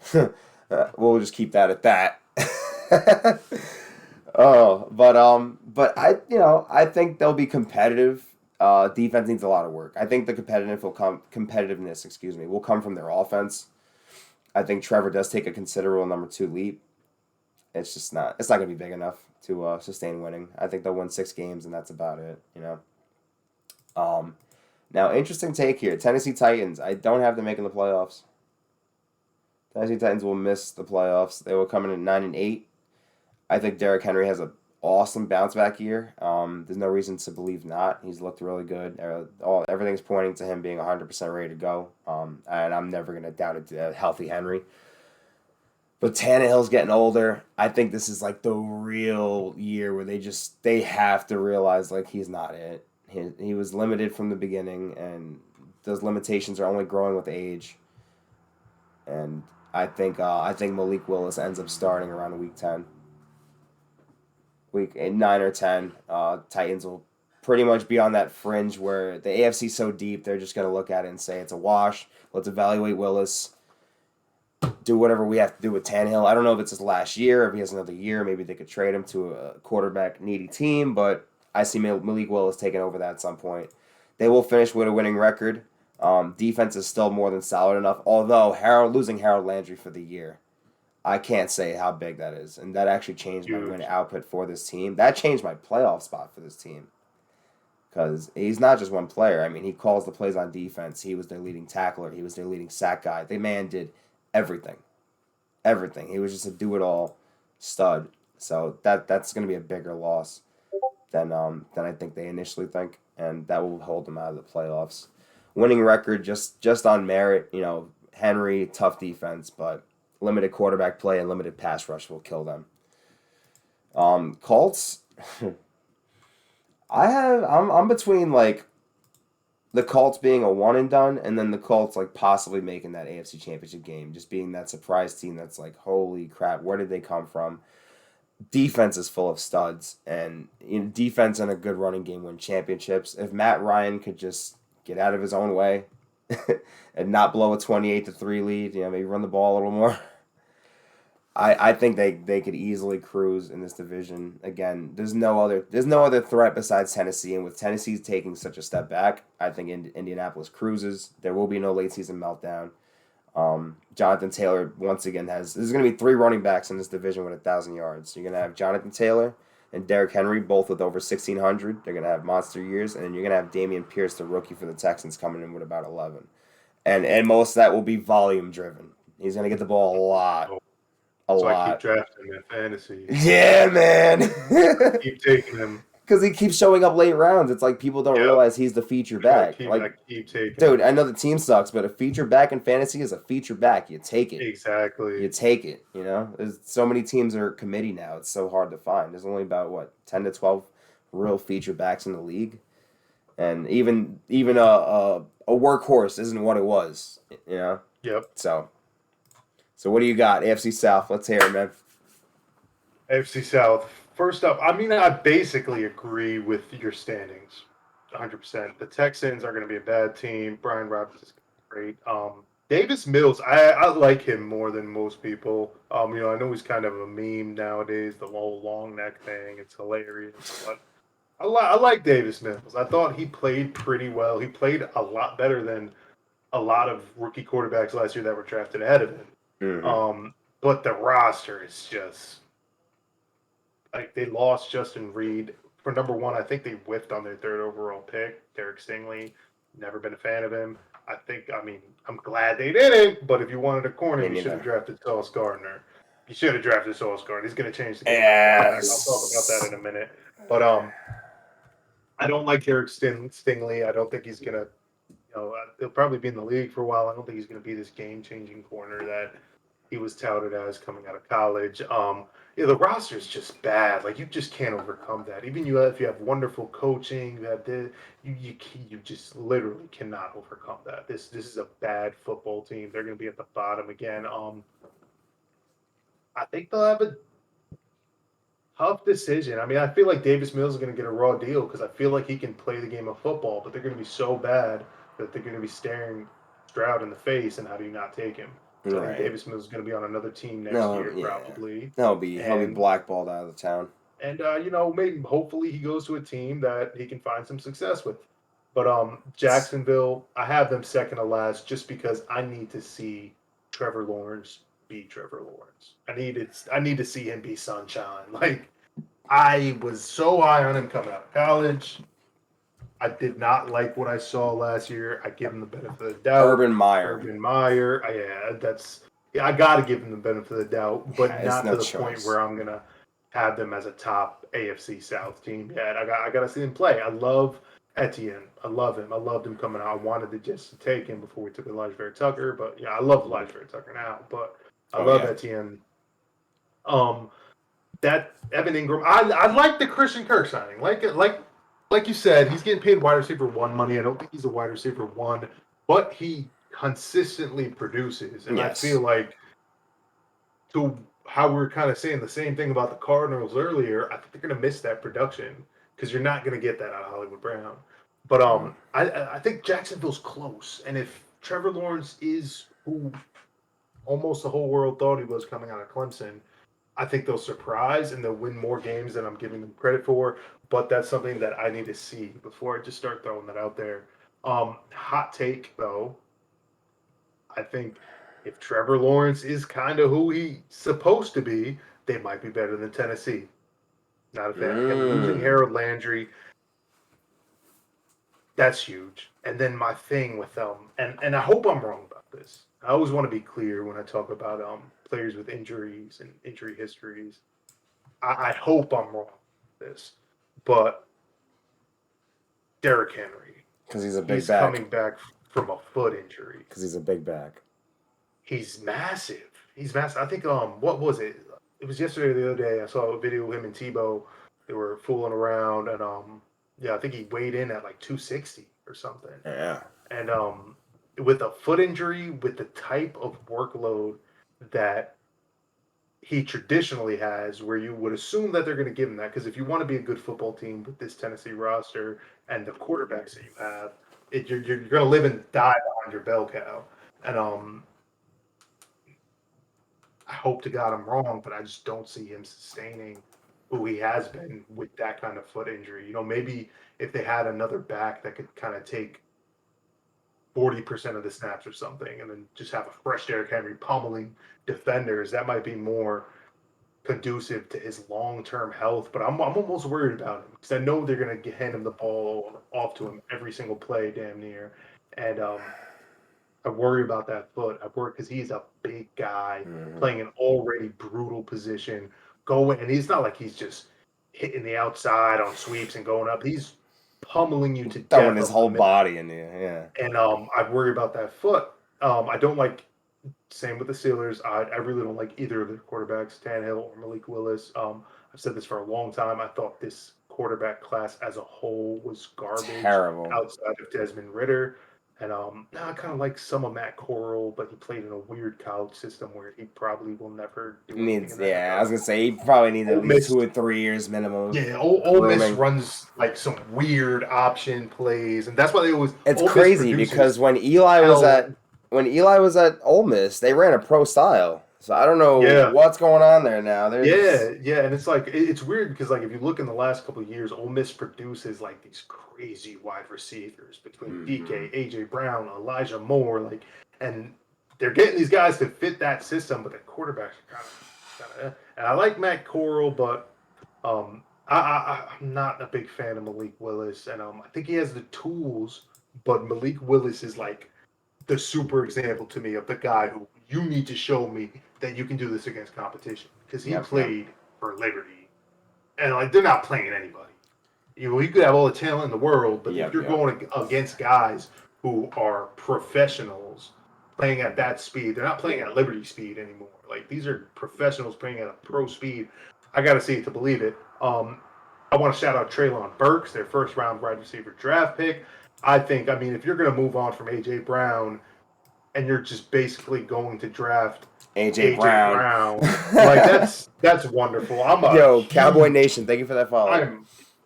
I am a massive Treylon Burks fan. Like this kid is the goods. He was one of my favorite wide receivers coming out in the draft. I love him better than most of the guys that were drafted ahead of him. But I don't think that roster has enough. If Vinzo's in this stream, man, I think the Colts gonna be fucking good. Really good. On the flip side of things, I've been saying a lot of these quarterbacks have to show me that they can be good. Matt Ryan has to show me that he's actually bad. Matt Ryan's a hell of a quarterback. That Falcons roster was just terrible. I mean, terrible. Like terrible. So I can't. What was happening to Matt Ryan there was what happened to Eli Manning on his back nine. So I can't properly evaluate Matt Ryan based off that decimated Atlanta Falcons roster.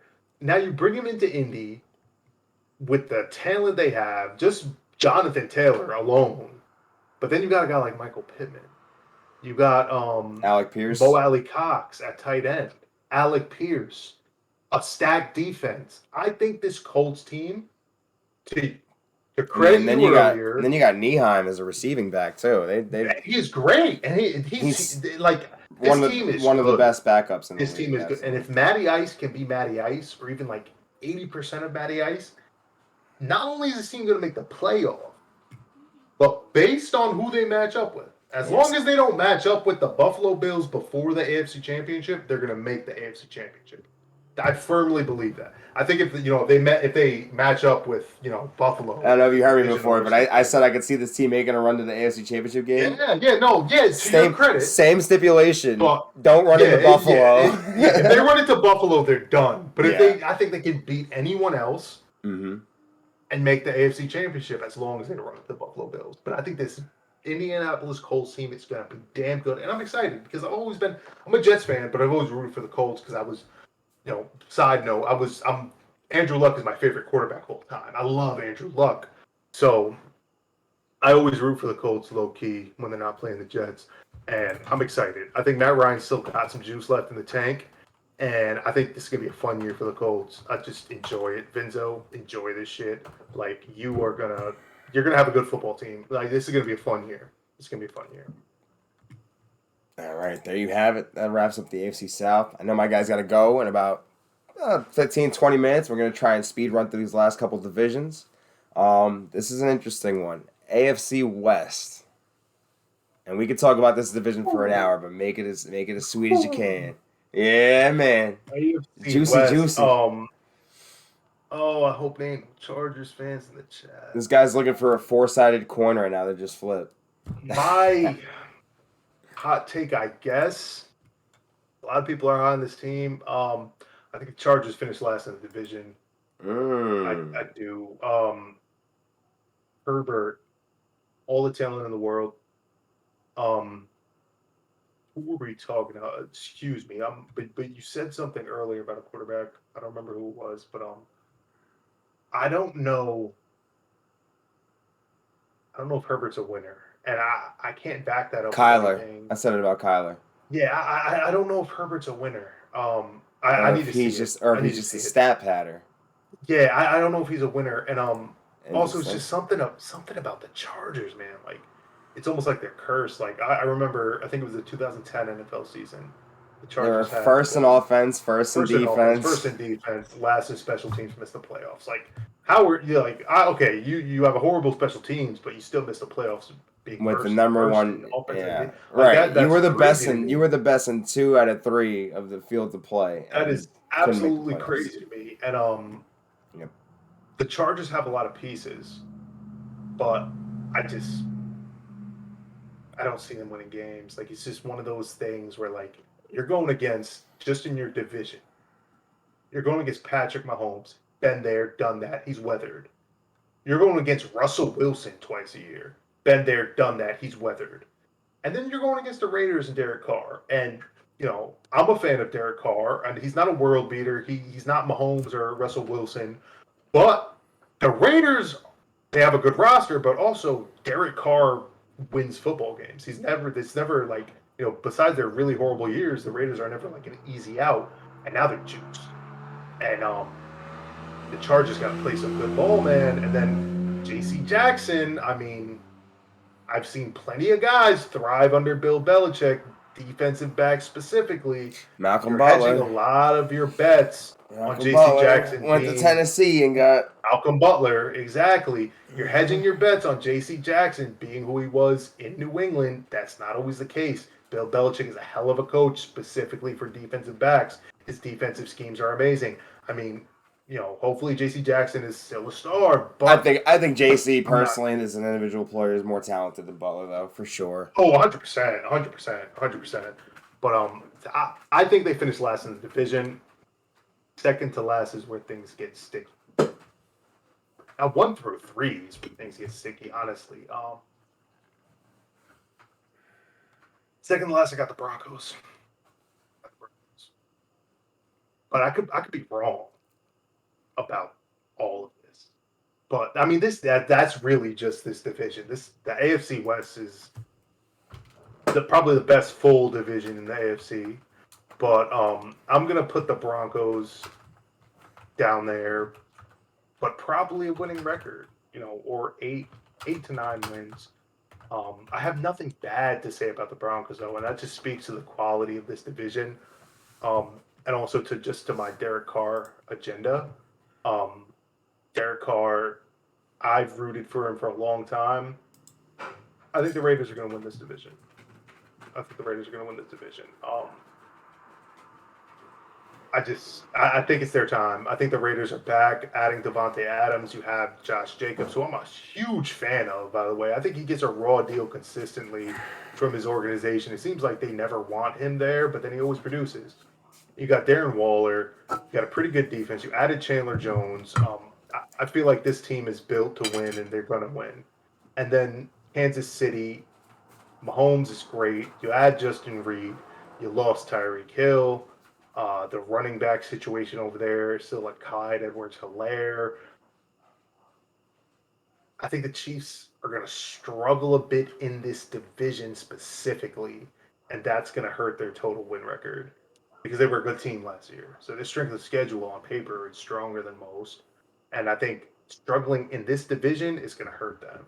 And I think they will. I think they will struggle in this division. So I have them finishing second in the AFC West at the Raiders winning the division, which is probably a hot take. I think most people would have the Raiders around last, but I think the Raiders are going to win this division. All right. That comes right in with your hot take. Well, I had probably about just as much trouble deciding this as you. Not where the Chargers and Chiefs finish in my book, but I had the Raiders and Broncos flipped about 20 minutes before we started the show, and then I was like, oh, do I really want to doubt Russell Wilson with the rejuvenated energy and what he's got in Denver? So I got the Raiders finishing last. I have every team in this division finishing with a winning record. Let's make that clear. It will be the first time in NFL history that every team in any division finishes with a winning record. This will be NFL history. So I guess that could be a de facto hot take, although it's not mine. Yeah. It's just there's really like I could sit here and evaluate why I have these teams where they are, but it's really a pick 'em at the end of the day. I mean, Oakland, I have them at 9-8. They could easily be the 12-5 team that wins the division. You know, Devontae and David and Derek Carr could be the match made in heaven. And Jacobs has a bounce back, healthy year. Their defense is stronger. They still got Chandler. There's a lot to like there. So these teams could really go anywhere. But my bold take is the Chiefs are going to be fighting for their playoff lives come the final week of the season. Yeah, week 18, they will not have clinched yet. It will ride on them winning. It will. It's the AFC is just so deep this year, insurmountably deep that the Chiefs that combated with how much stronger everybody else in the division got, and they got weaker, concerns me.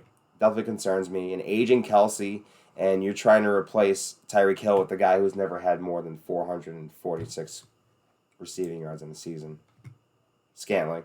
I don't know what the love is with Scantling. I don't love him at all. I think he was a waste of money for them. I think if you could not thrive in an Aaron Rodgers offense in which you had a guy like Devontae taking away as much attention as he did, you couldn't thrive as the vertical guy, being 6'4" with that speed. There's an issue, and it ain't Aaron Rodgers. Exactly. And then it's like, and I know they signed Scantling prior to this, but they drafted a hell of a deep threat in Sky Moore. I was just about to say, Sky Moore could be impressive. He should be playing over Scantling, in my opinion. And he probably won't based off contracts. Scantling should be a number 3 or 4. He should be a number 3 or 4. Scantling's not. I don't know. They paid him like he's going to just break out and have 1,000 yards because you put Patrick Mahomes with him. Aaron Rodgers is chopped liver. I mean, back-to-back MVP. You couldn't make it work with him. And Aaron Rodgers always loves having that one guy that he could just bomb it to. Always had that one guy in the offense. It would have been a healthy Allen Lazard, and I think that's what's going to happen this year, by the way. Lazard's going to have a nice breakout year. Given health. But I just don't see Scantling coming even close to replicating what they lost in Tyreek Hill. I think Sky Moore is going to be fine. I do think the rookie bumps are going to hit him hard. He's going to be honed in on defense.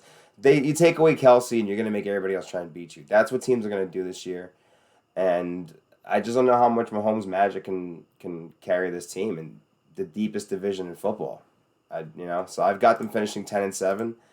I don't know how tiebreakers will go down because I have 4 teams finishing with 3 spots in the wild card because I know there's the extra spot. But like I said, they're going to be fighting for their wild card lives come week 18. Now this is my interesting dark horse. I have Denver snatching up a wild card spot. I can also very easily see a world where they get on one of those late postseason runs and Wilson goes and wins the Super Bowl. My pick is the Bills. But I'd be lying to you if I didn't almost want to come on the show and tell you I got the Broncos Listen, the last 2 years, a quarterback in their first year with a new team has won the Super Bowl. Brady 2 years ago and Matthew Stafford last Mm, year. Let's keep the that's true. trend going. That's true. Yeah, Let's no, I keep the can see trend it. going. That's true. So, and look at the situation. 3 solid receivers. The best running back duo in the league in Javonte and Melvin Gordon. Those guys are both capable of going for 1,000 yards on their own. Dynamic duo. Can't wait to see that offense. I know Sutton's a little questionable with a little bit of an injury that he's had, but he's supposed to be good to go. I see Judy having a breakout year. Oh yeah, same. Judy's Judy's gonna gonna be love. He's gonna be monster. like, "Thank you, you finally got me a quarterback." I think I all that cannot wait potential to see Judy that. had coming out of college It's is just finally going to gonna be it's on gonna full bear its display fruit. this year. Yep, it will bear its fruit absolutely, and that came a poor quarterback play. Let's be honest. Oh, But horrible. I do have the Chargers winning the division. Talent's gonna win out this year. Um, a lot of that bad luck with the Chargers in their history also came with questionable coaching decisions. I just think that this coaching staff is a lot more sound than what they had those years where they were, where they had the best offense, best defense, couldn't figure out special teams, couldn't figure out late game situations. I think the coaching staff's a lot more sound. I think Herbert stays right where he is in terms of his production. And I don't know, man. Herbert had a lot of clutch moments where it's like, I do think he's him. I do. Like I know people were on the fence. Are like, is he a stat patter? Is he that guy? From what I've seen in late game situations, the Chargers blew about 3 games for him last year that he took the lead in with 3 minutes or less. 3 games. You take those 3 games, you make them wins. The Chargers are a playoff team. So at the end of the day, Oh, absolutely. And then eh, there's also Khalil Mack. If he's like Khalil Mack, and that's another thing. Like I said, every team in this division added like a holy shit guy. Denver got yeah, Russ. Chargers got except the Khalil. Chiefs, which is And that's where it brings me to the Chiefs struggling for their lives yeah, because every team got better in this division except for them. So I got the absolutely. Chargers winning it. I do have the Denver Broncos going further in the playoffs. Chargers will be a one and done after getting a bye. They'll be the second seed. They get a one and done and they lose. All right. AFC East. I'm gonna let you take the head on this one, big guy. I'm gonna be listening in. I'm gonna use the restroom real quick, guys. So I'm actually going to let my guy take the floor. Go ahead. Absolutely. Hot take, first and foremost. And I feel like I can't point out who yet, but I feel like in the chat I've seen a Patriots fan. I would say my condolences, Patriots fan, but you have to understand something. You as a Patriots fan, you've had one up on me my entire life. My entire life. I've known nothing but misery and football poverty. My hot take, Patriots are going to finish last in the division. Bill Belichick is going to retire, and the Patriots are going to draft a blue chip quarterback to replace Mac Game Manager Jones. I'm not a believer in Mac Jones. What did I just hear? Mac Jones won't win you football games by himself. He might win you some, but he's a game manager. He is. He's well coached. He's a game manager. And granted, glass houses. I know. I know. I'm a Jets fan talking about bad quarterback play. Glass houses. But Mac Jones is not that guy. I think the Patriots finish last in the division. Bill Belichick retires. Done deal. That era's over. Maybe, who knows? Maybe the next coach takes over for Bill Belichick and he's great. But Patriots, it's been fun. It's been real. It's someone else's turn now. You guys are going to sit in the bottom where the rest of us have been for a while. And then you'll be good again eventually. But Belichick's gone. Mac Jones is gone. Maybe you get Stroud. Who knows? But you're going to be the worst team in the AFC East. Second to last, unfortunately, is going to be my New York Jets. I have the What's hot Jets in here? penciled in as 6 to 9 wins. 9 being the absolute ceiling, 6 being the floor. The Jets odds for over-under opened up on April 15th at 5.5. I immediately put a few $100s on over 5.5. I can see gonna that. win I can see We're that. going to get some money. We're going to get some Johnny Manziel money in the chat. Now, my thing behind the Jets, this is, and I know, Zach Wilson's going to miss some games, but if we're hinging the season on Zach Wilson, who frankly has not shown he can be a winning quarterback in the NFL, then the front office never did their job of building a full roster, which I believe they have. We have 7 top 36 picks over the last 2 years on our roster with other good young guys as well. We have the 5th highest payroll in the NFL. We have a deep team. We have every skill position is stacked. Receivers. We have, I know CPR was just saying the Broncos probably have the best running back duo in the NFL. Brees and Michael Carter. Because we have to see who Brees Hall is, but the Jets will, in my opinion, have one of the best running back duos in the NFL. Michael Carter was there with his teammate, his old college buddy, Javonte Williams. He was right there with his teammate last year. They were battling. They were doing good. The UNC boys were thriving. Mm-hmm. Brees Hall is going to clear Melvin Gordon. Listen, that's left to be unseen. But then we have a deep wide receiver core. We added 2 tight ends to play in a San Fran offense. We have Robert Salah. We have McDaniels. This is a San Fran offense. We're going to run a ton of 12 personnel with 2 tight ends of the field. We got one of the best route runner. I'm in love with this Jets roster, tight end heavy. Tyler Conklin is one of the best route runners at tight end with hands. He had like 61 receptions last year. I expect that number to go up. Uzama's a red zone threat. I was going to say, you had him in. Sauce Gardner. Sauce Gardner is going to do to the cornerback position what Randy Moss did to the wide receiver position. You've seen tall corners in the NFL. You've seen corners with excellent hip fluidity and coverage skills. You've never seen a combination of the two. We had Richard Sherman, a tall boy. He didn't have the hip. That's why he was. No, that's why he was a cover 3. That's why he was a cover 3 corner. Yeah. Sauce Gardner is 6'3" with the hip fluidity and coverage skills of a 5'10" cover guy. This is going to be incredible. And then we have DJ Reed playing. So he's DK Sanders, Deion Sanders, and DK put together. It's going to be excellent. And then we have DJ Reed, who's playing out right side corner, and he's been excellent there his entire career. Quentin Williams up the middle, excellent linebackers. We have Jordan Whitehead. We have a gaping hole at free safety. LaMarcus Joyner, I guess. Free safety is a worry of mine. But 5'8" LaMarcus Joyner. Oof. As much as it pains me to say this, I feel like the Miami Dolphins are going to finish second in that division and maybe squeak into the playoffs, depending on how matchups go. Depending on Tua. I like Tua per se, but it's almost hard to miss with the roster the Dolphins built here. If Tua can't win some games with this team, get him out the league at this point. Don't even give him another shot. Get him straight out the league. But I think they finished second in the division. And now, the Buffalo Bills, not only will they win the division, they'll win the AFC. Like they should have last year. If the Bills won that coin toss, they beat the Chiefs, they steamroll the Bengals because they're not going to collapse in the second half like the Chiefs did, and then they beat the Rams.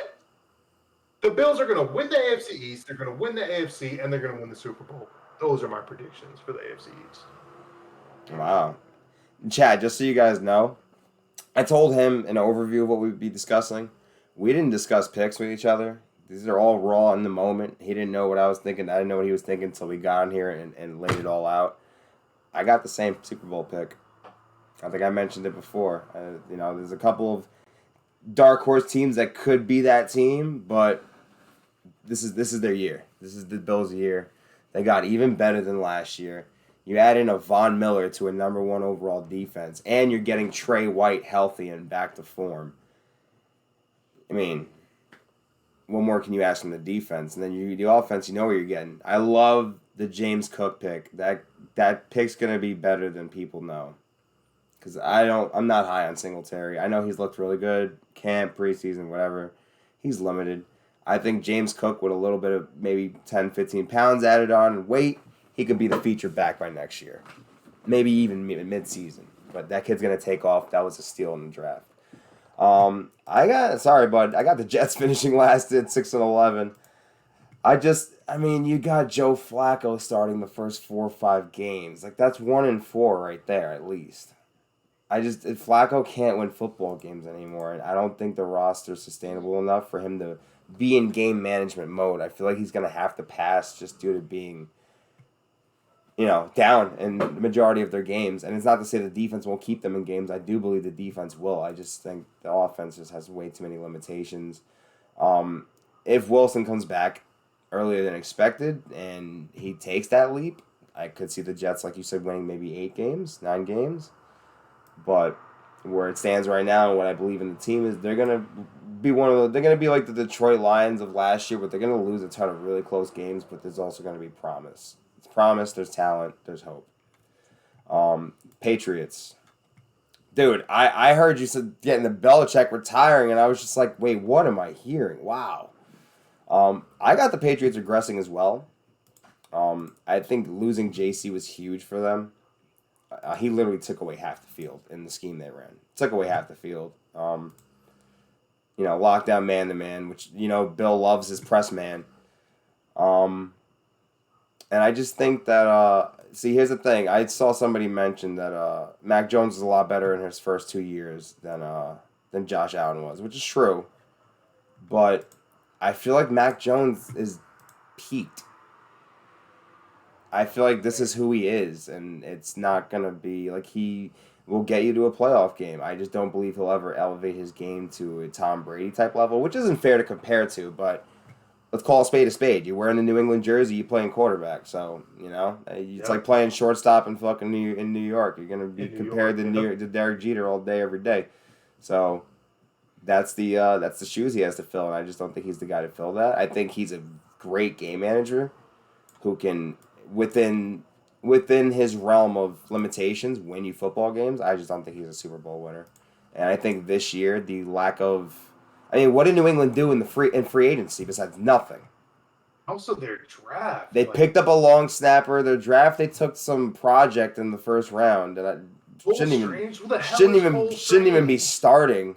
I don't even know if he is starting. Is he starting? I think, yeah. I hope so. Anyway, you know how Belichick is. Sometimes these picks are genius, and sometimes it's like, dude, this is why you coach and you don't pick. Yep. But I think they do regress to the mean. They won a lot of close games last year, predicated on their defense as well. I just don't see. It's not sustainable. It's one of those things that kind of regresses to the mean the next year.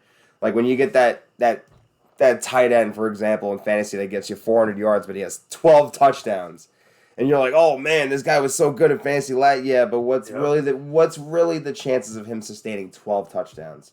It's unusual things like that. I just don't think it happens again. I got New England finishing at 7. Could be 9 or 10 if Belichick pulls another masterful coaching job out of his ass, but I don't know. Team's not as talented as last year. Miami Dolphins, I have them coming in at 10-7, and it has nothing to do with Tua. It has to do with what you mentioned before, how damn deep and good this roster is. I mean, you can't mess this up. You can't mess this up. You just can't mess it up. So that's pretty much my shoo-in for it. Strong defense, strong core around him. Just be a manager. Be a game manager, and you'll be fine. If he could be what Mac Jones was last year, they'll be fine. Put it that way. Oh, absolutely. Now, Buffalo Bills, I got them number 1 seed in AFC. They're going to be 13-4. They're going to be mauling people, and they're going all the way. I'm going to keep that short and sweet as it is. There's really not much to say. An already amazing deep roster got even deeper. And I don't see any regression of the offense due to the ball leaving. I don't know. They're already set in their culture and their ways. They don't have to reinvent the wheel. They don't. Add a couple wrinkles here. Get some looks for Cook. Basically adjust to your personnel a little bit, but they don't have to reinvent the wheel. And then the cornerback they drafted in the first round, I just want to say he reminds me so Elam. much of Antonio Cromartie. Elam. I love Elam. Really good. He's going to be really good. I love Elam. Love Elam. Super big on him. And that mixed with Teron Johnson and Trey White coming back, I'm telling you, man. And then you got Poyer and Hyde, and then you got Vaughn, and you got AJ Espinoza, you got Matekovic, like they're Matt Milano, they're just everywhere, stacked. There's no question about it. I got them winning the Super Bowl. Who do you have them beating? Bucks, right? You got them beating the Bucks? Okay. Yeah, I have a pretty surprising pick in the NFC. I've actually got them beating the Vikings. Okay, yeah. No, I mean, I'm high on the Vikings. Like, this is like the magical year where, like, Kirk Cousins gets a little bit of a monkey off his shoulder. It's the roster. The roster's just, it's like, almost like a Dolphin situation, but with a better quarterback, a higher ceiling than Tua. Like, the Vikings are just top to bottom so talented. It's going to be hard to mess that up. All right, I got a couple of over-unders for our teams individually, and then we're going to wrap it up for you. I know you're already pressed for time. Here we go. Breece Hall, over-under a 956 rushing yards. Under. Under. What is your number in your head for him? About 800. Michael Carter's probably going to get the bull. I'm not even going to say bulk. They're going to be split carries. I've been saying for a couple months now, I think Michael Carter is going to be the starter early on, and it's going to be a 50-50 split until about week 7 or 8. I know Breece is far more talented than Michael Carter. I love Michael Carter. I think he's a great backup running back. But I think they're going to wait till like week 7, 8 once Breece really established himself, and then Breece is going to go off. But so yeah, I have him about like 800. Okay. 850, 800. I think Breece will finish with 989 yards. I think he'll be just short of 1,000. And again, that's just because Michael Carter's too good to just have him deep on the bench. They're going to run their committee, keep Breece fresh. You want to keep his legs fresh throughout his career. But I think he'll be much closer to 1,000 than that. I think he'll be just short of it. Kid's super talented. I mean, how long can Michael Carter hold that back, All right, Corey Davis, 8 touchdown catches this year. Under. Oof, what do you got? Under. Well, first, they've Rich Chimini of ESPN, he's been saying that Corey Davis's name is coming up sometimes in trade rumors recently. But I would say 5 to 6. Was there a source? Was there a source on team? Who was the team? I would have to look into it deeper. I saw it real quick earlier, but interesting. But yeah, I know the Panthers were calling about Mims. Oh, Denzel! I know he's super frustrated right now. The Panthers and the Ravens were calling about Denzel Mims, so maybe they're also kicking the tires on Corey Davis. But my reasoning behind Corey Davis is Elijah Moore is him, a Himothy, if you will. Elijah Moore is great. Like, he's not a slot guy. He's an all-around wide receiver 1. Garrett Wilson's going to establish himself best route runner in the draft class. My personal second-best receiver in the draft class. And then in the red zone, I mean, we have a plethora of options. Michael Carter, Breece Hall, and then our big 6'7" tight end red zone threat, what we signed in for C.J. Uzomah. Right. Corey Davis is pretty tall, too, though. Yeah, no, he's huge. He's but a my big thing guy. with Corey Davis is unless he shows ass, I think these other guys are significantly better than him. Really? Yeah, I've never been a Corey Davis as a number 1 guy.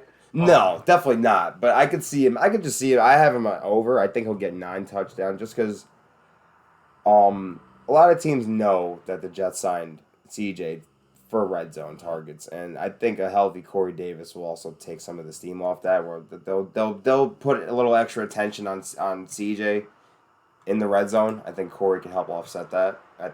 Given good health, of course, he's got to be healthy. That's always been a thing with him being nicked up. So. But I do have him barely getting over. I got him with 9 touchdowns. So, next up, in the last, you got 2 more for the Jets, and then we'll get to a couple of giant ones. Zach Wilson, will he play more than 10 games this year?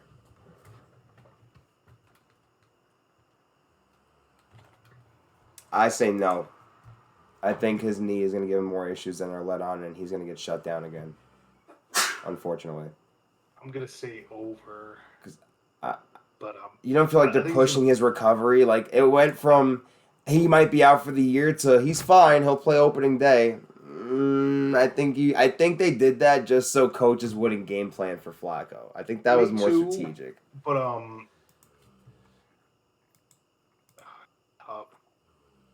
gonna say he plays. I want to see him play more. I want to see him play more. It's just he's already going to miss the first 5. And I mean, it's the same injury that he had last year, so that's never a good sign. That's really what concerns me. Same knee, same exact injury. But I'm hopeful that he'll stop not sliding, because that's how we hurt his knee twice now. It's just not sliding and running like a madman into contact.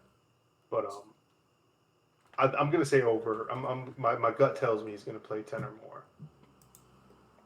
Oh, chat, we're going to save this and look back on this at the end of the year. This will be interesting. All right, Daniel Jones. Does he replicate his rookie season and have 24 touchdowns? Over or under? based on what I said before, you guys know I'm absolutely on the over. I do see between 25 and 30 touchdowns for him this year. Probably about 12 to 14 picks, which I can live with because he's going to be slinging it more. He's going to be taking more chances. We are not in the ultra conservative pussy, excuse my language, Jason Garrett bubblegum vanilla offense. I think he will get about 26 touchdowns. I'm going to give it 26 solid. Yeah, I'm going to say over 24, under 30 for sure. Yeah, about 26 to 28. I could see it. Yeah. I could see a world where he does that. And it's not, oh my God, wow numbers, but we might have something here. Let's keep building. No, it's worth another year. Right, exactly, which where I mentioned before. I think we end up tagging him if he has a year like that. Sauce Gardner, 6 interceptions. I say yes. I think this kid's going to break the rookie record. I'm going to disagree, and I'm going to say under. I think Sauce is going to have a career very similar to Darrelle Revis. Well, they just don't throw to him? Yeah, I think they're going to try him early, and they're going to see how good he is. And that's why I say yes this year. Out here. It'll be his career high in interceptions. College quarterbacks would have if college quarterbacks threw into the dirt every single play, they would have had a higher QBR than when Sauce Gardner was actually targeted. I think the league is going to learn real quick not to throw it to Sauce Gardner. I think he will be tested a lot early. He gets these 6 picks in 10 games, and then they just don't throw to him anymore. I think he's gonna he will be tested, and by midseason, teams are gonna be like, all right, no, he's obviously Himothy. We're gonna refrain from throwing in that direction. But yeah, so I got yes. You say no because of the Darrelle Revis effect. I'm gonna actually put that in Revis effect because I want to remember these reasons of why we said yes, why we said no. Look back at 3 months, like why the hell did you say no for? Well, because they're gonna be too afraid to throw to him. All right. Wan'Dale Robinson for the Giants. Does he get more than 58 total touches this year? Yes, over. I think over too. I got a lot of these over-unders from like projections on ESPN and shit and kind of just made a number up. So, but yeah, I think in a Joe Judge offense, he'd know. He would have probably gotten 35 touches and seldomly looked at. But in a DeBall offense where they're trying to evaluate every single asset they have drafted, signed, whoever's left, you're going to see a lot of Wan'Dale. You're going to see him in a Debo Samuel type role, and I think he's going 100%. To excel. I think he's going to excel. And not win Rookie of the Year, but he'll be mentioned. He'll be talked about at the end of the year of a guy who's worth some consideration. Saquon Barkley, 923 rushing yards, over or under? Over. I think he's going to eclipse 1,000. I think Saquon's bad.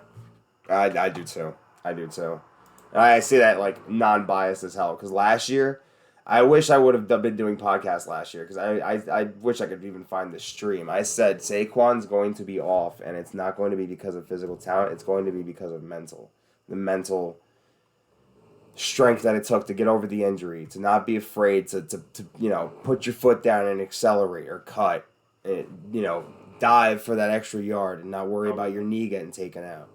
It was a mental aspect for him. You could tell he was tentative. He wasn't 100%. This year, he's not giving a flying. He is out there he wants to run everybody and their mother over through 3 walls.